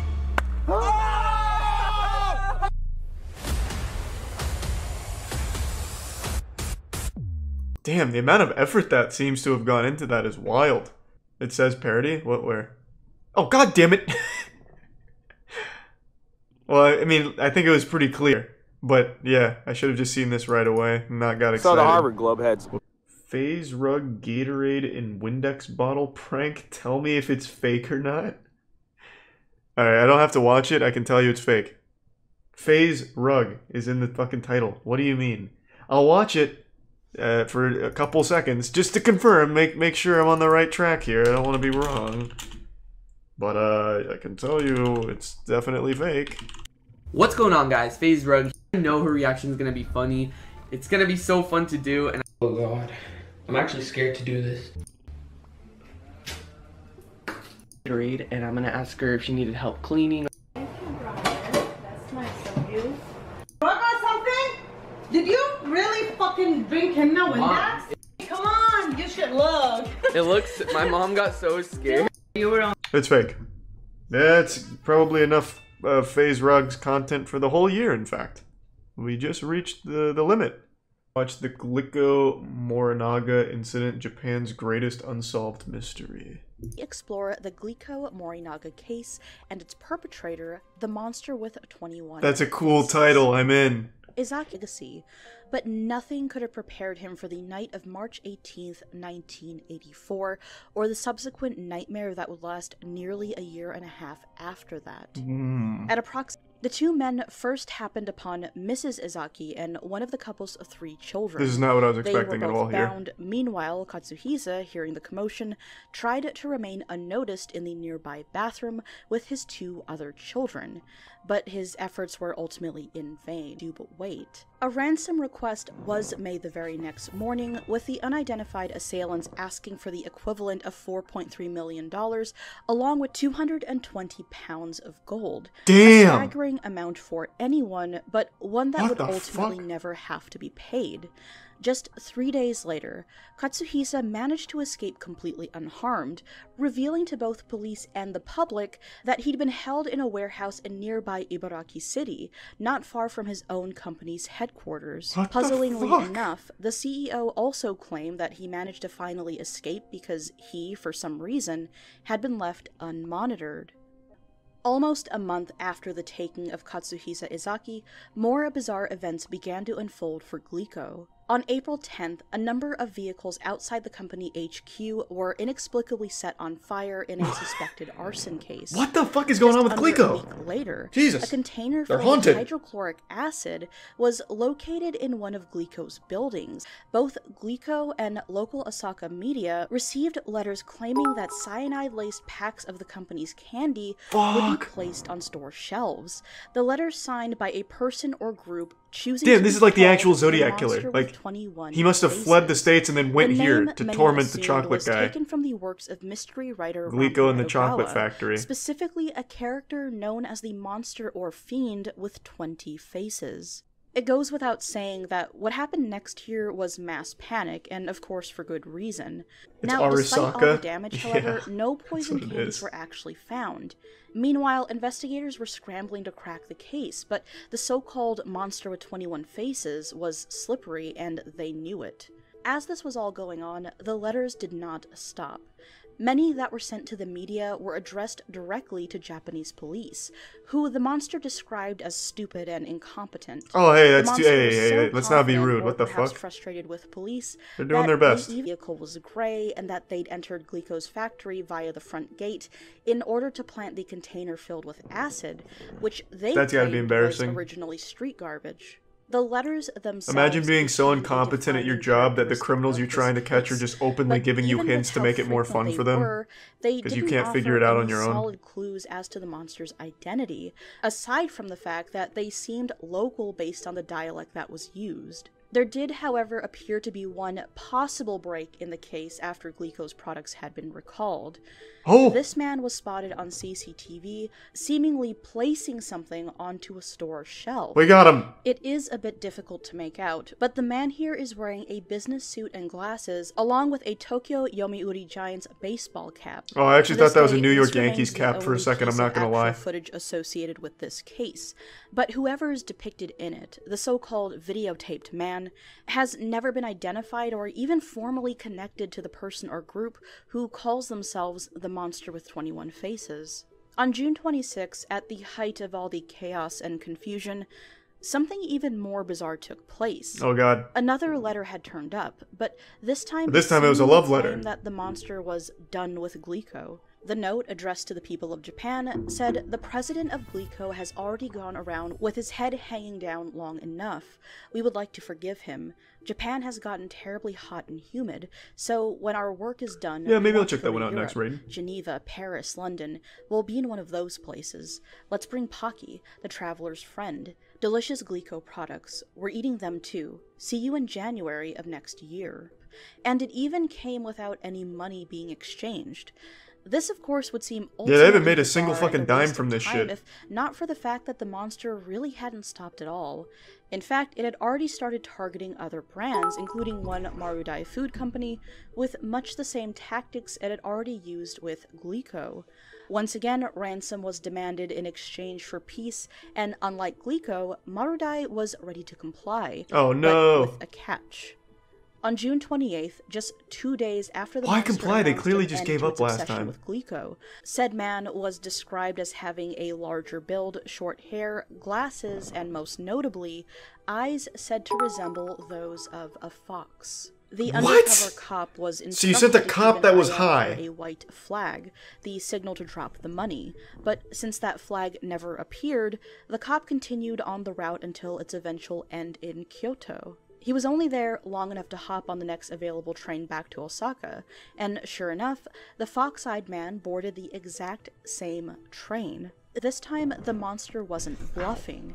Several packs of Morinaga products were found with additional labels on them reading, "Danger contains poison," signed "The Monster with 21 Faces." In response, a staggering 40,000 Japanese police officers were set to watch over get rid of the surprise by saying that. Stores. In August of 1985, things were still at a standstill, and the Japanese public were furious with law enforcement's perceived Appreciate it, Giggle. Thank you. And the yeah, pressure GTRP was is always too fun. much for one man in particular who had worked on the case. Superintendent Shoji Yamamoto, who, tragically out of shame, set himself on fire and would ultimately pass away. What? The monster, meanwhile, had been watching... What? This is like literally an anime plot. The fucking detective was so ashamed he couldn't catch the guy that he lit himself on fucking fire? This is probably what he looked like when he was burning alive too, just so fucking stoic about it. Like, yeah, I'm burning alive, what is it? What of it? Huh, pussy? My god! What? Bro, like over here, the fucking lead detective on a case probably thinks about it 10 minutes out of his day.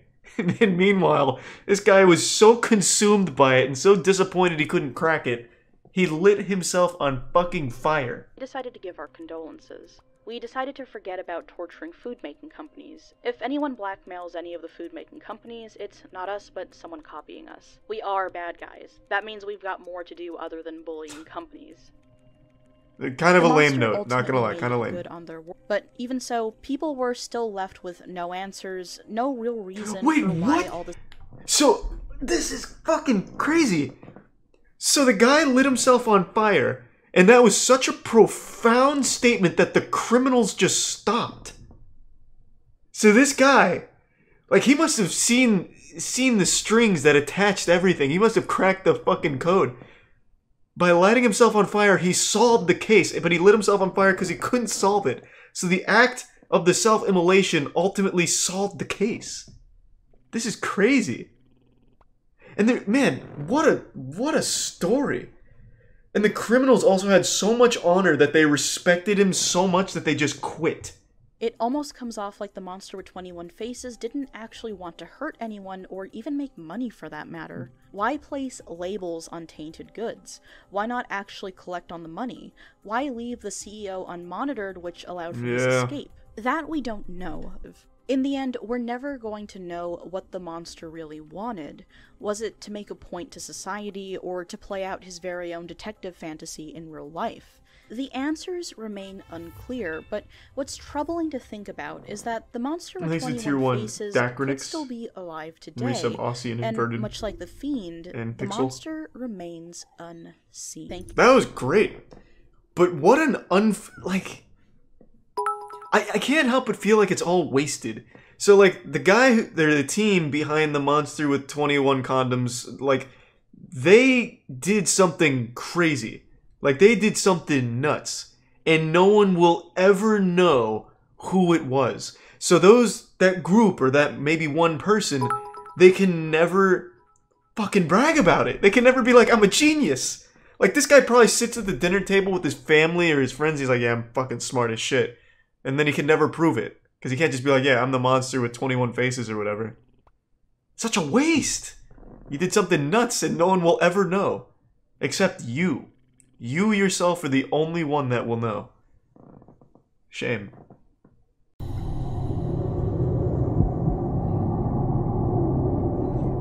Night, Christopher.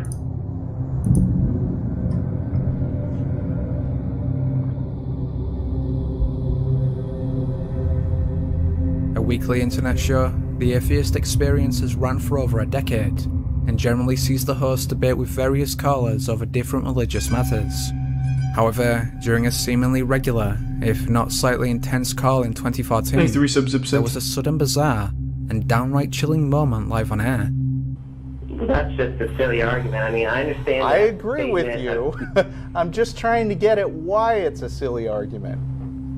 Well, I understand that that statement was originally said by Carl Sagan, but who really cares about, them requiring extraordinary claims and evidence? So then you should believe I rose from the dead. Okay.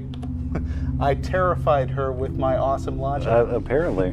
That's the creepy, mysterious moment? As heard, while the hosts argue with the caller, she abruptly lets out a blood-curdling scream, and before we can hear any more, they disconnect the call. What? Disturbingly, the screams sound uncomfortably real, as though the woman was actually attacked. What? In fact, many viewers were so convinced the call was genuine that they asked the show to track down the woman's address. Others though aren't so convinced, and contend the scream was merely a sound effect. Still, is it possible the woman was literally murdered on air? Okay. What the fuck? Oh my god. A reality series is one of the last places you'd expect to find credible proof of life after death. However, one Big Brother contestant allegedly heard the voice of her dead sister. Ué, eu ouvi meu nome. What? Cida? Cida? Aonde? This is a mysterious video? Aonde? I think he was just happy to be watching some Brazilian Big Brother here. Still, the mystery seems over when a fellow contestant claims responsibility. I'm just gonna skip through this. I think it's just this guy being horny. In the previous look at mysterious videos, I covered a plane supposedly frozen in the air. To some, this was evidence of the simulation theory. Thanks to some Chris Crab and it was just the wind. Ghettoworks. However, and either the Dollar way, Astro. these so-called glitches in the Matrix not only affect aircraft, but also apparently birds. Now, admittedly, most of these videos are easily explained as normal hunting behaviour. Yet what if the bird was dead, and still somehow floating? What is it? What is it? Can you see it? This is an old patch. Yeah. Just a bit of lag. Desync.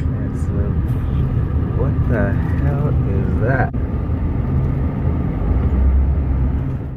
According to one onlooker, Nino Tobrak-Kojan, he watched it for at least 2 minutes, but saw no movement whatsoever. 2 minutes? Unsurprisingly, he drove right by it. Has itself led to stranger theories. The common consensus is that it's proof of the aforementioned artificial reality, but alternative bizarre ideas claim it's a government drone, or even a broken alien device. Leave your own theories in the comments. What the hell is that? Yes, a broken alien device is pretty reasonable given all the evidence. Thanks to the resub Arisen and Detergent. If you've spent any time in conspiracy circles, you've likely heard of the chemtrail theory. The idea is that many contrails are actually filled with undisclosed chemical substances. They're making our dicks These smaller. chemtrails then slowly poison the atmosphere with the overall purpose of human population control. However, it's clearly not working. And downright bizarre theory posits that said chemicals are released via cloaked government planes. Now, obviously this sounds ridiculous, but believers have offered up some weird videos. Incredibly, on July 17th, 2019, Skywatcher Eye of the Beholder filmed this unexplained anomaly in Bucharest, Thanks, Romania. Eris.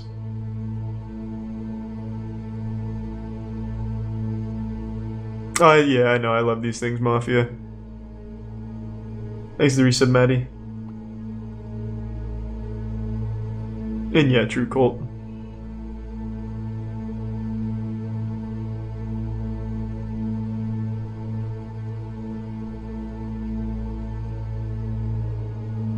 Still, you might say this was just an optical illusion, yet 2 days before this video was released, amateur researcher Linda Miller captured another one of these planes.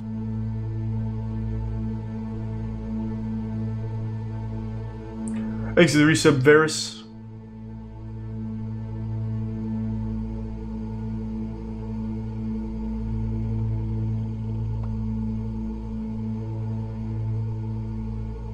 Looks pretty good. I can't. So could yeah. the impossible be true? There we go. And the government actually use invisible planes.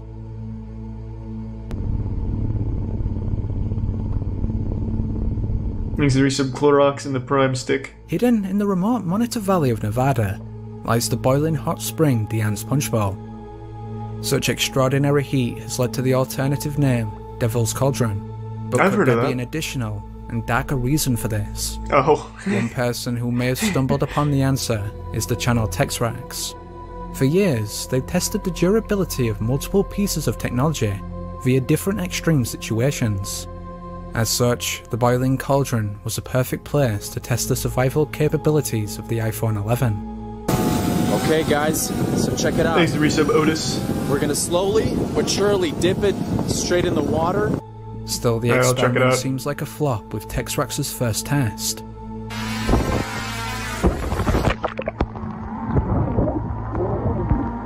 Thanks to Prime Veronis. However, the second time Texrax drops the phone, he captures something truly chilling.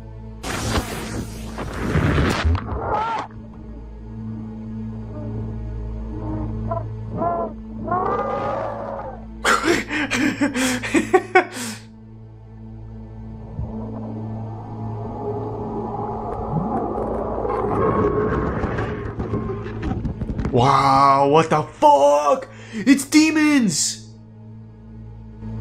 Texrax himself is at a loss to explain the screams, but this hasn't stopped his viewers from claiming the cauldron is actually a portal to hell.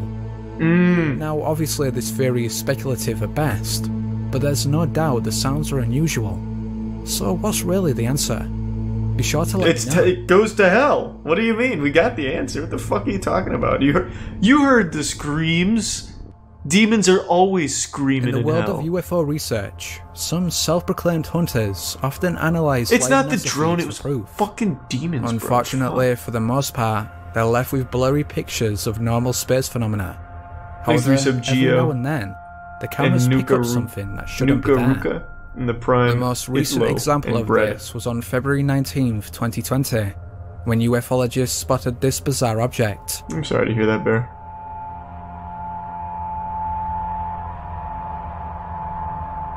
We'll do the Ghost of Camel in just a moment. I'm busy being enlightened.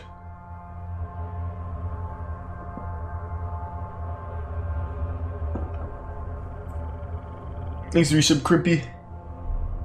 Incredibly, based on its size compared to that of the nearby planets, the UFO appears to be massive on an unprecedented scale. Still, despite such inspired speculation, NASA claims the artifact anomaly is actually an internal reflection of Venus. Intriguingly though, researchers have noted the UFO's similarity to Ezekiel's wheel, long suspected to be proof of the ancient alien theory. Yep, that's what I was thinking too. The Bible claims the prophet was visited by a flying chariot, yet others believe it was a spaceship. No doubt this sounds like blatant pseudoscience, except the idea was surprisingly correlated by NASA chief Joseph Blumrich. So is the solar anomaly proof that Ezekiel's wheel has returned? Or was it really just a reflection of Venus? No, it's Ezekiel's wheel. Like, you can't argue with that. Look at that shit. It's like a fucking Beyblade over there. If this year didn't feel apocalyptic enough, some believe a dragon has now been filmed in China. In a scene sensationally described as hell on earth, a sudden explosion recently hit the Tiexi district of Shenyang. Officially, it was the result of a lightning strike. However, many are convinced it was some type of plasma weapon, and even weirder still, that it had a connection to this flying creature.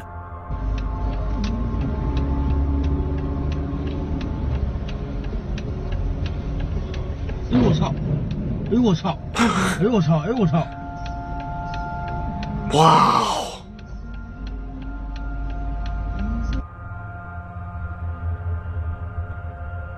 It's always so convenient that someone's like looking in the correct direction to catch something like that in a totally innocent, nothing going on kind of day.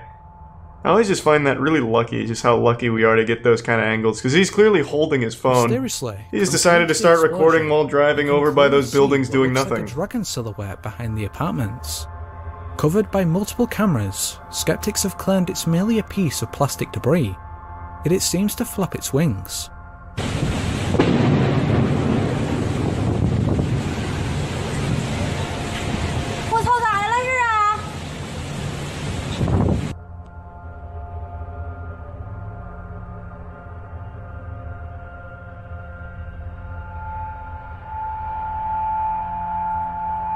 That was sweet there. No, I think it's is just. It possible I don't that think so. anomaly really is some unexplained creature? And if so, why was its appearance perfectly timed with the explosion? Is this proof they're related, or was it just a bunch of debris and a few coincidences? What's your opinion? I think it's a dragon. I mean, what the fuck else could it be? A video that bears unnerving similarity to that of the frozen bird clip. This was taken back in September 2019. Posted to Facebook by Morgan Lyons, she supposedly stumbled upon this crowd of seemingly frozen people. This is definitely weird enough, but even stranger, there'd been nobody there 10 minutes earlier. What the fuck is happening? Holy shit.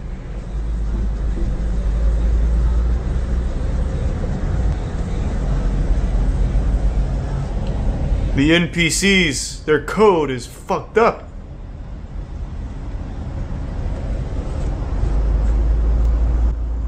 Gotta go.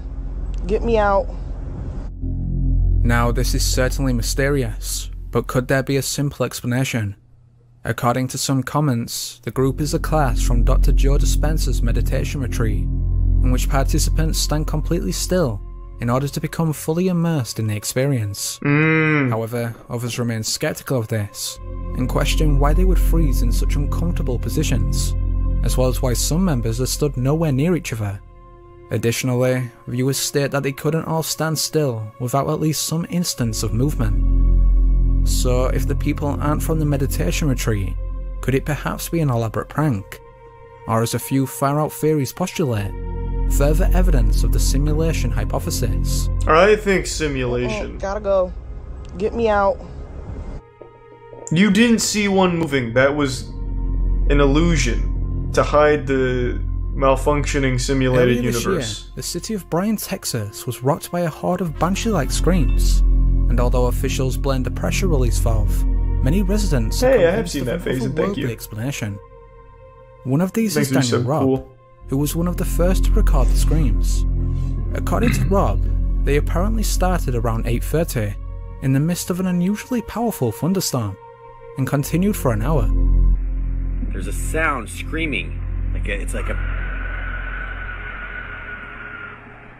like a scream. It's so freaking loud, and it's coming from up in the air, like up there. It's been going on now. Jesus. What is that?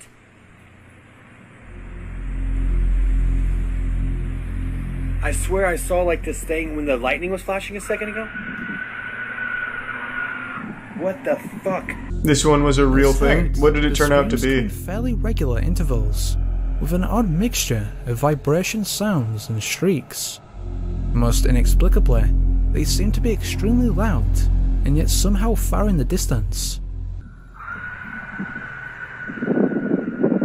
That is so loud and so, eerie. It's like a banshee, blood curdling. So what did it turn out to be then, if it's real?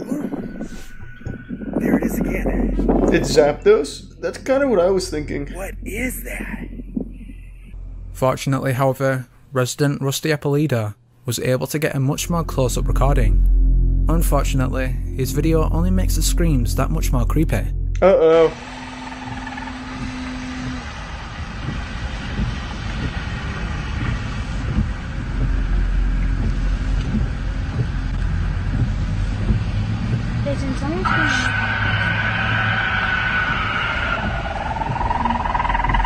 Oh, is that... Don't... I think it's a fox that makes a fucking super loud scream, right? With an animalistic cry. Is that a fox or something? What am I thinking of? There are a series of mysterious blue flashes. Eerily, these screams sound like they're coming from something alive, and not an object, as others speculated.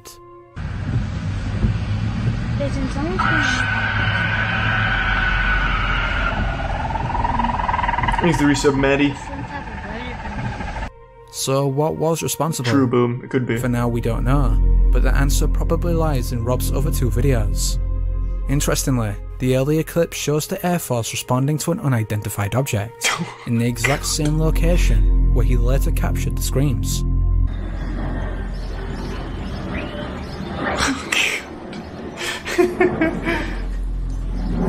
Yes, it was probably an alien spacecraft screaming. Meanwhile, in the latter piece of footage, it looks as if Rob potentially captured said object. It's coming from up there. See that thing in the sky? Flashes? Thanks, resub, Sunbro, Neptune in the Prime Atrium.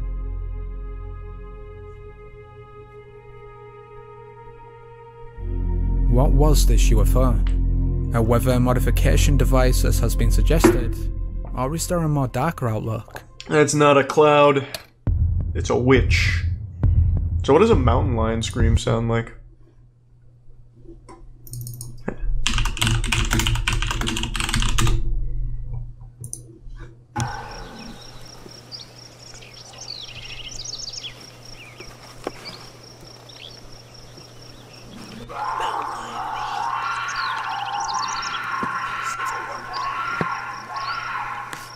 Well, that almost immediately replicated that.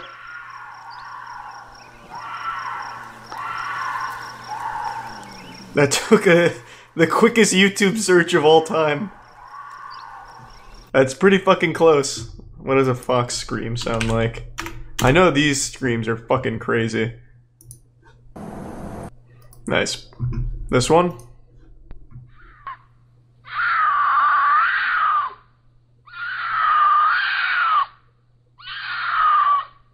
Yep, I think it was probably a mountain lion. This is probably filmed on the same night that that guy was losing his fucking mind thinking it was a banshee. Hey, thanks for the 5 tier 2 gift subs, damn right. Appreciate it. Thanks to resub, Hawk Kid. Thank you, man.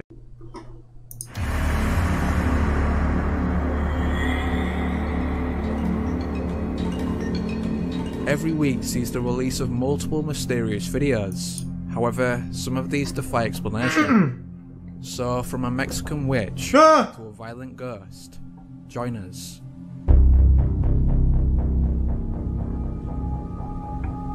Recently uploaded, this video was filmed somewhere in Montreal, Canada.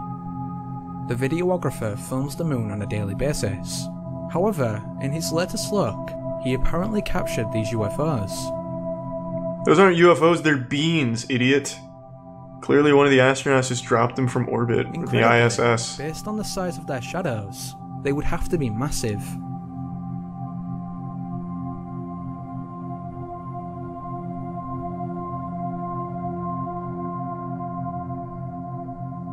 Oh, that's the whole thing. In this next video, a woman is casually walking down the street when she is suddenly and violently thrown by an unseen force. Holy shit! It's like a Nacho Libre suplex. While some blame a chain, others maintain there is nothing there. As such, if this isn't the answer, what kind of force would be able to throw over a person with such ease?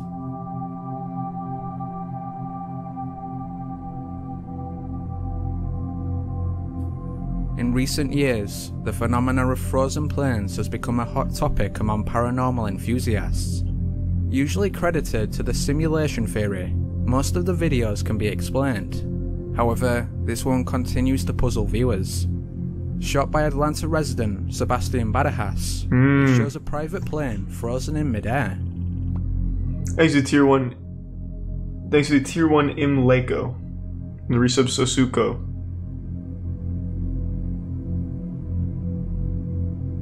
Initially, some skeptics blamed the wind, yet the banner behind the plane doesn't reflect this. Uh-oh.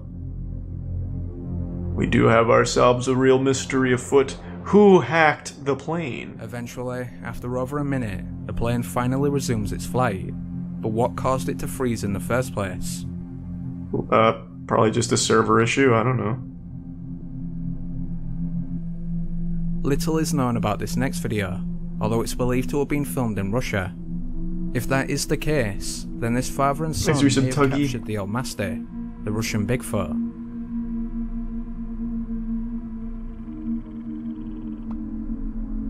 Next to the Tier 1 Prince. Oh god! I knew it! I've been saying it for years, Sasquatch is real. Finally, the proof! Compared to most Bigfoot footage, this one has little to no skeptics, and is considered to be one of the best videos out there. In particular, people draw attention to its massive shoulders and elongated arms. Little to no skeptics, which huh? seem to make a hoax unlikely. Yeah, you can't dispute that, I guess. Looks pretty, no argument from me. Also, I'll just read this out. The number 8 one with the girl being knocked over is an edited video. It was originally a tire that flew off a truck and hit her in the face, and they edited the tire out. I've actually seen that on Twitter. Since there's a lot of videos where tires fly out and hit somebody, on Twitter there was an account that would edit the tires out and just have the impact, and I recognized one of them because I saw it on Reddit.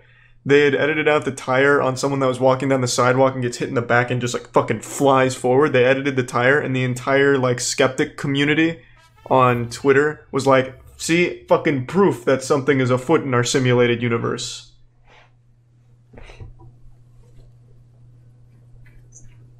So that is actually a pretty common one. On May 17th, 2006, a mysterious entity was filmed flying over the Nuevo Leon Mountains in Mexico.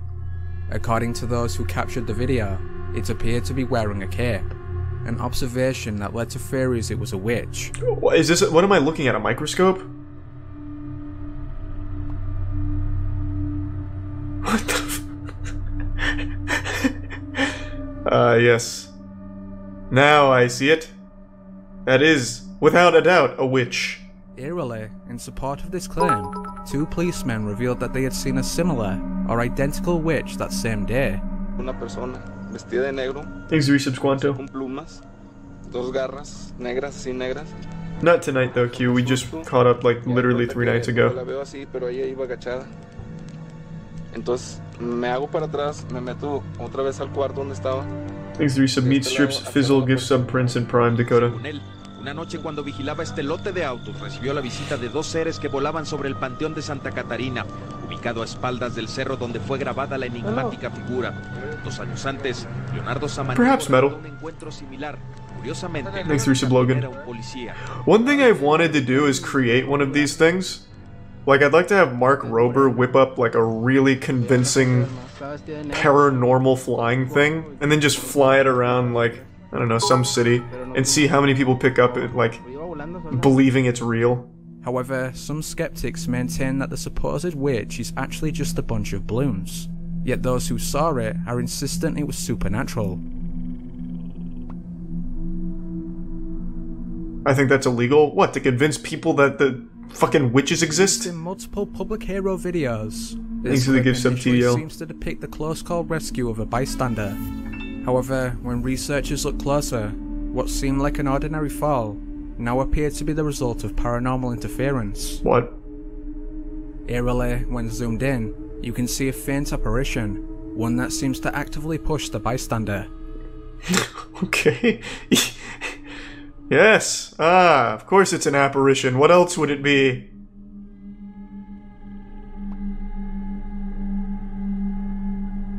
Thanks to resub Daffy and the anonymous bits.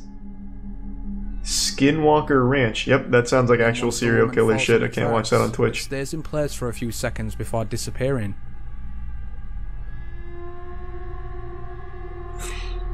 Isn't this hold on. This clip right here. Isn't this the one where it was a drunk man that got arrested because he pushed her onto the tracks?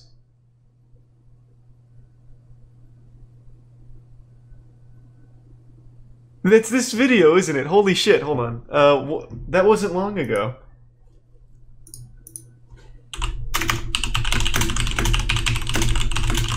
Let me see it.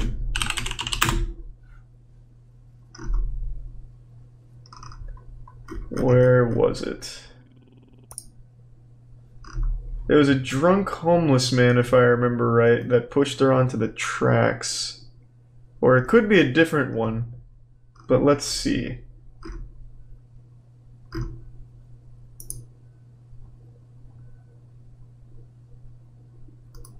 No, it's a different one. Or at least, I don't... Well, Jesus, there's a couple instances, but it is... The one I was thinking of is not this one. Thanks to the resub Spike in the Tier 1 Waffles. Skinwalker Ranch was the first known sighting of a Wendigo. Okay, I see we're using those terms very loosely.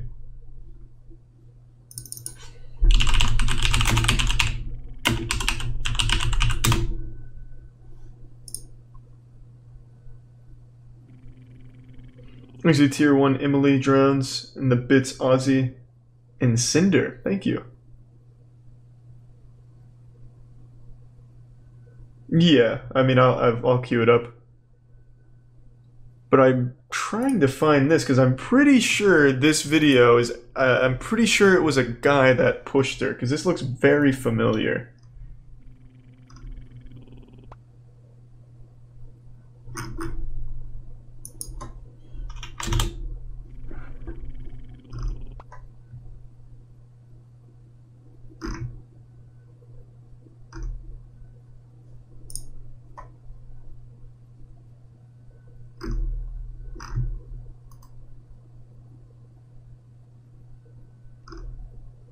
Okay, I guess not.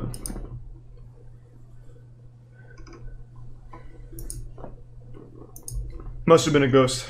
Thanks to the Prime Kung Fu and Kidney Stones and the resub Smiles. And the resub Rusty.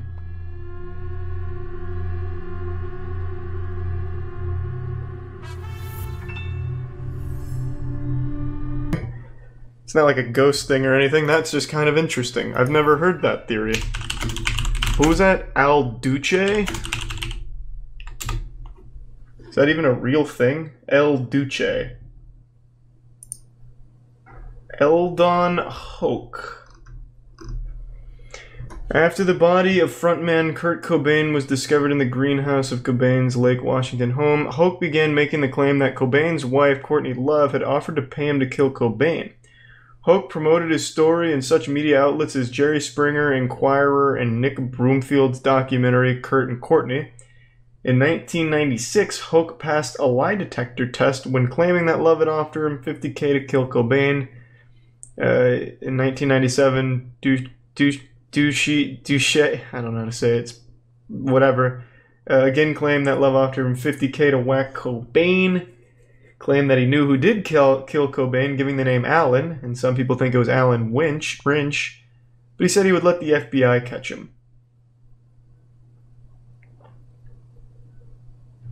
According to a self-published book by Mentor's bass player Steve Broy, the whole story was concocted by Mentor's associate Rev Bud Green in order to sell to supermarket tabloids. Nice. Interestingly, though, April 19th, 1997, one day after his final performance and talking to Brent Alden, 8 days after filming his interview with Nick Broomfield in the Kurt and Courtney documentary, he was found dead on the railroad tracks decapitation in an accident and was hit on by a full freight train going 60. That is pretty fucking weird.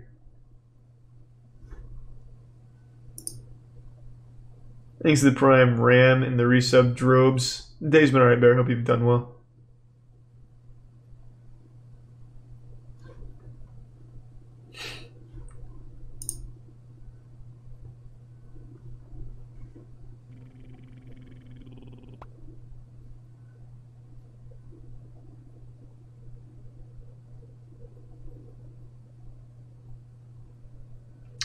Wild.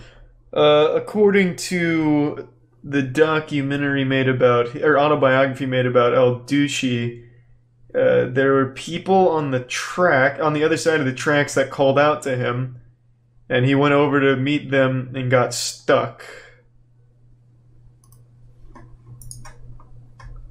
Thanks to the Prime Lumbo. So who is Alan Wrench? How deep does this go?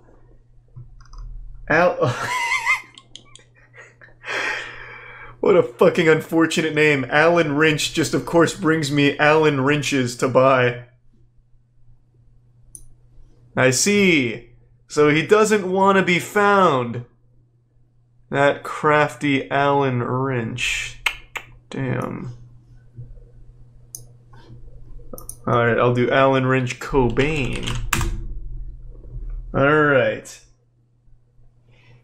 Murdering Kurt Cobain, finishing it all off. I actually have a photo of Alan Wrench with Kurt Cobain wearing the shirt that he died in. Alan Wrench says he killed Kurt Cobain. Who is Alan Wrench?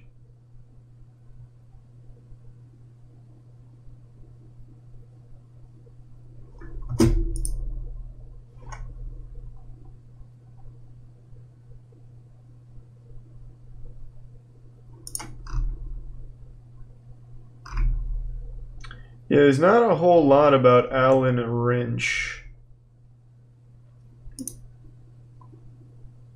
But it just seems like a guy who's trying to piggyback off of that story from El-Douchi.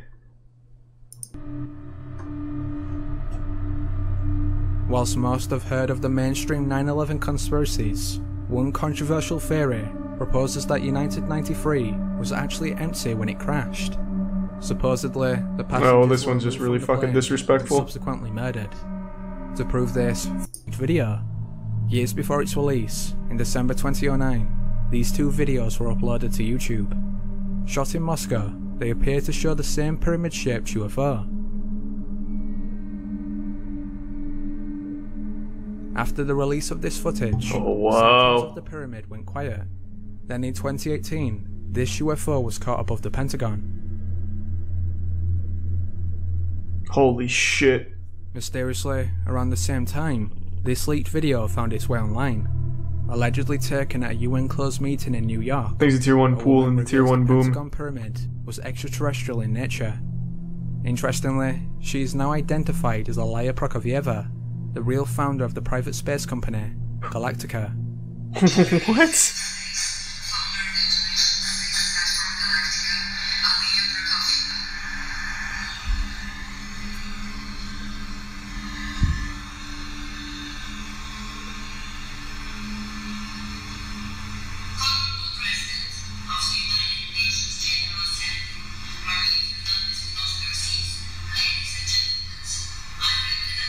Oh my god, aliens are real. I knew it! It's proven!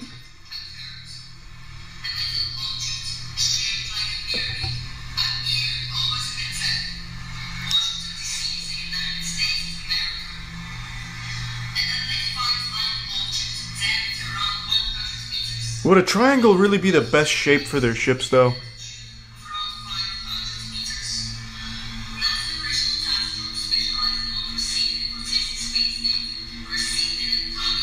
This shit is from a movie?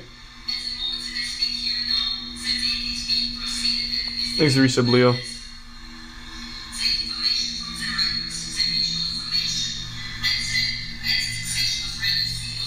What movie?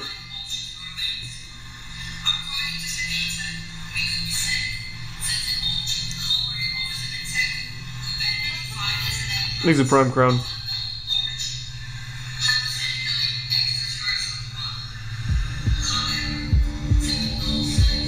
What movie, though, is what I'm asking. I mean, I think it's... I also think it's from a movie. Would be my guess. Like, this is so convenient that it's just like an exposition dump here. Allegedly taken at a UN closed meeting in... But I don't know what movie. Let's see. Alaya Prokofyevya. Prokofyevya. Yep, that's how you say it.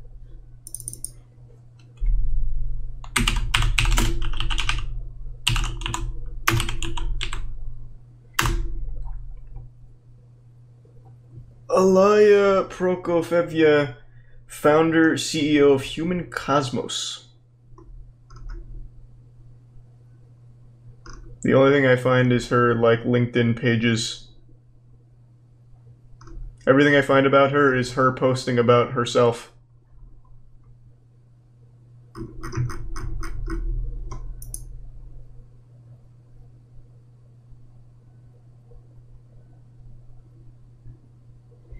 Check comments. YouTube comments is the worst fucking place for anything ever. I guarantee they believed every single one of the things in here. Yep, that was definitely Bigfoot. Can't argue with that.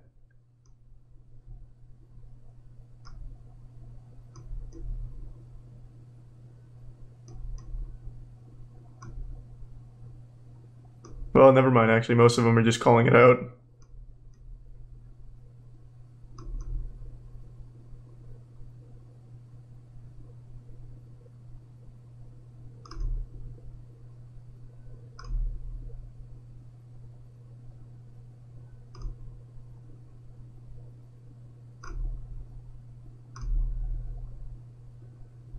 Nice.